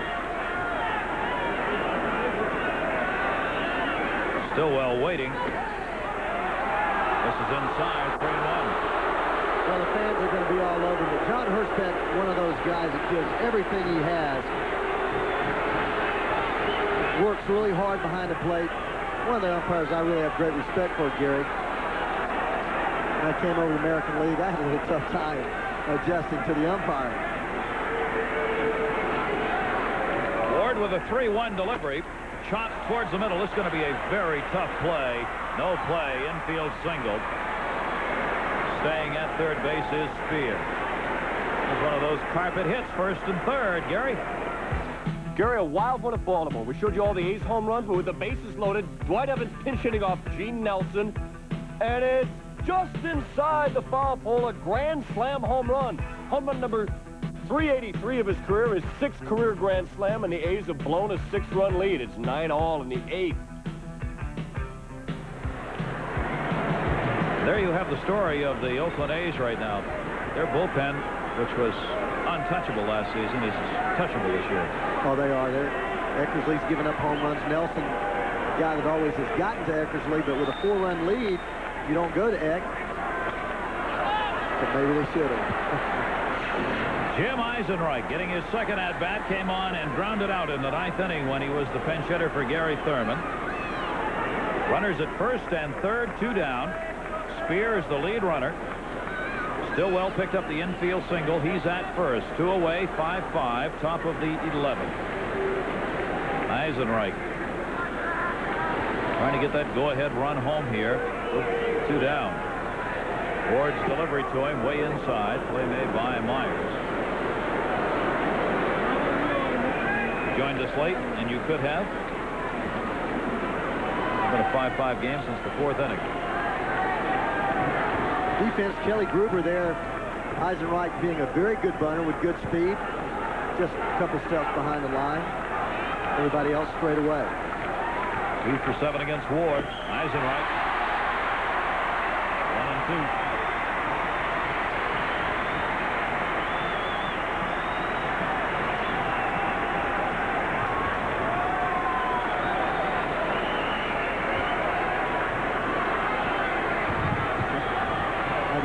For itself. 1 ball, 2 strikes on Eisenreich. This is down low and away. 2-2. No walks, 6 strikeouts, 2 hits off Ward. Big hole on the right side, Gary. Olerud choosing to hold Stillwell on. Any kind of bouncing ball over there, be a base hit through that right side.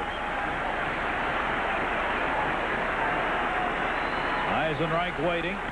Grounds it towards second base. Alomar will go the short way, and they get the third out. Alomar to lead. So Kansas City's opportunity to try and get it done is gone. No runs, a couple of hits, and 2 are left on.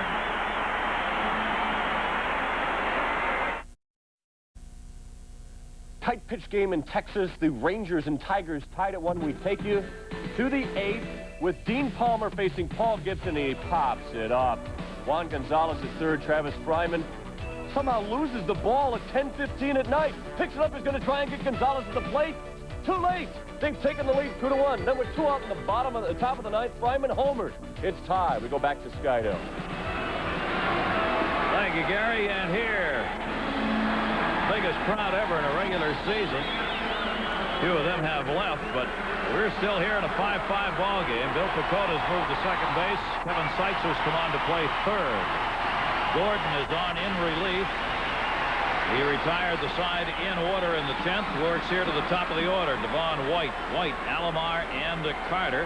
White led off the 9th inning with a double, and they ended up leaving the bases loaded. As the strategy worked for the Royals, who had Storm Davis intentionally walk 3 in the 2 innings that he worked. Gordon gets the strike.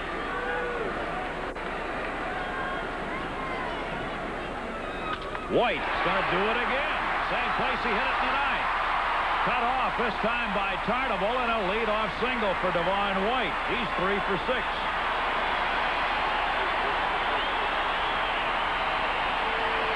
Well, he's doing his part. He's having a big year right up top. Fastball right down the middle of the plate, and he drives it out there. He just, the last 2 balls he's hit, if he had gotten them up at all, he'd be headed home right now, because those pitches are drilled. Devon with that great speed. Alomar, great handler of the bat. Should be bunting here again, though. He has 11 sacrifice bunts. Alomar expected to try another one here. Kevin Seitzer right on top of him at third base. 10 feet in front of the bag and moving in as Gordon delivers a pitch. 13 hits now for the Jays. Alomar bunting again. Gordon's going to play at second base. Won't go. Gets the safe out at first with Pecota, the second baseman, taking the throw. Sacrifice number 12 on the year for Alomar.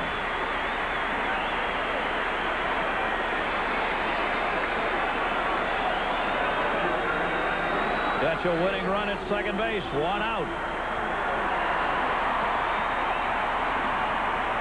McRae's glove is dabbled right on the bitter edge. They're going to intentionally walk Carter again. We're having a repeat of the 9th inning. Well, he did it one time. He'll do it again.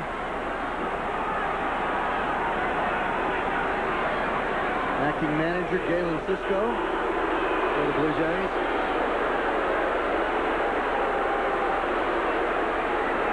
In the 9th inning, when White had the double, they intentionally walked Carter and Olerud to get the bases loaded. And the Jays were unable to get the run in with the bases loaded, 1 out. Olerud this time should get a shot at it against Gordon. He's showing great respect for Joe Carter here and his ability to drive in runs. You have Olerud, who's one of the finest young hitters in the game, left-hander facing the right-hander. And instead of going to try to get Carter out, then walking Olerud to pitch to Gruber, he chooses to walk Carter. All right, let's check in with Gary Miller. Gary, if and when the game ends in Skydome, we'll be taking it out to Jack Murphy. Sid Fernandez looking for his first win of the year. Gerald Clark hitting it into the gap. Vince Coleman, fresh from the disabled list. Nice running grab. It's 1-0 Mets on a fielder's choice as they play the 3rd. Back to Skydome. And we'll go there as soon as this one gets decided. John Olerud has one hit off Gordon, 1 for 12. That hit was a home run. He has runners at first and second with one out, bottom of the 11th, 5-5 game. Olerud takes the pitch down low, ball 1.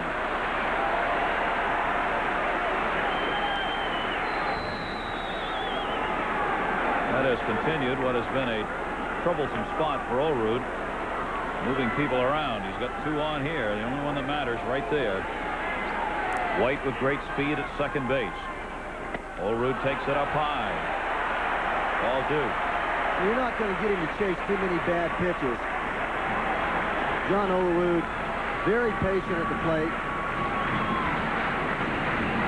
Gene Tennis thinks that he may be too patient. Needs to be a little more aggressive. Sometimes he takes pitches that he really can hit well.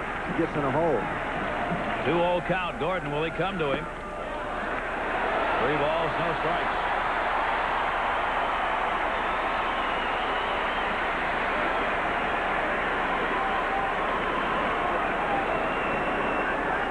On deck, Kelly Gruber. I wouldn't be surprised if he turns him loose here. Olerud has that great eye. I wouldn't be surprised if he swings. 3-0. 4 out of the strike zone. They'll load it again.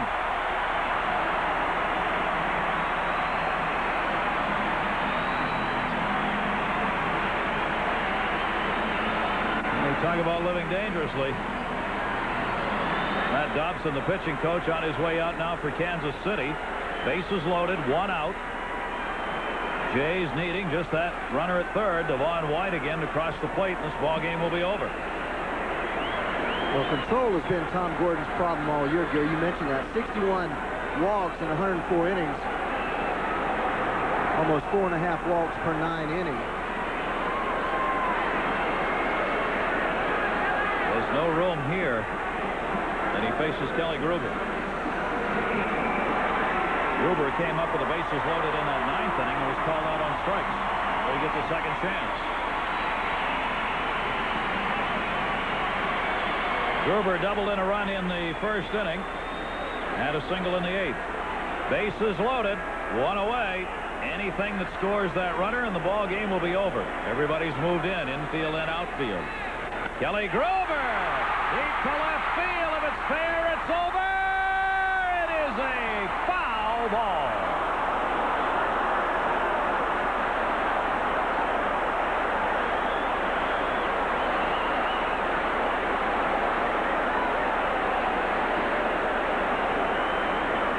Tommy Gordon hangs a breaking ball. Watch his reaction.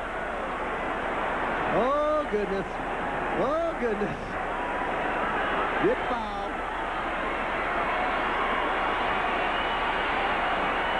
Look at the outfield there. About 220 feet from home plate. Strike 2. The outfield plays where they know they can throw the man out with their arm. They play according to the strength of their arm. That's what he's done with the bases loaded against Gordon. Lifetime 4 for 19. Bases loaded, 1 away. Kelly Gruber trying to end this ball game. 0-2 delivery.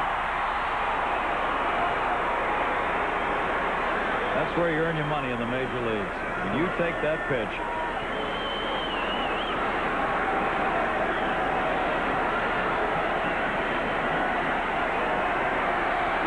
Gordon ahead on the count, 1-2 to Gruber.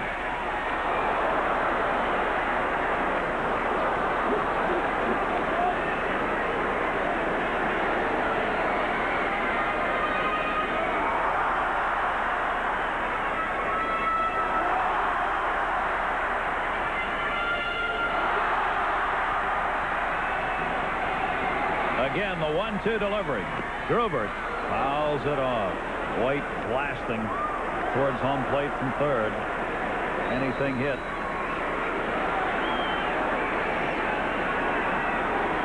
Kelly Gruber can't get it done.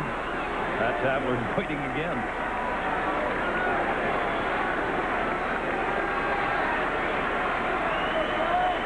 Devon White. He scores. They win. One down, the 1-2 delivery again. 2-2. Gordon has a tremendous curveball. He sure does, and he has had trouble with command of that pitch. He dropped down on that ball right there. It looks like trying to throw a little slider. His best curveball is straight over top. Here's the 2-2. Gruber to third. Runner coming home. Double by Seitzer. It's over. An error on Kevin Seitzer. The Blue Jays win it 6-5.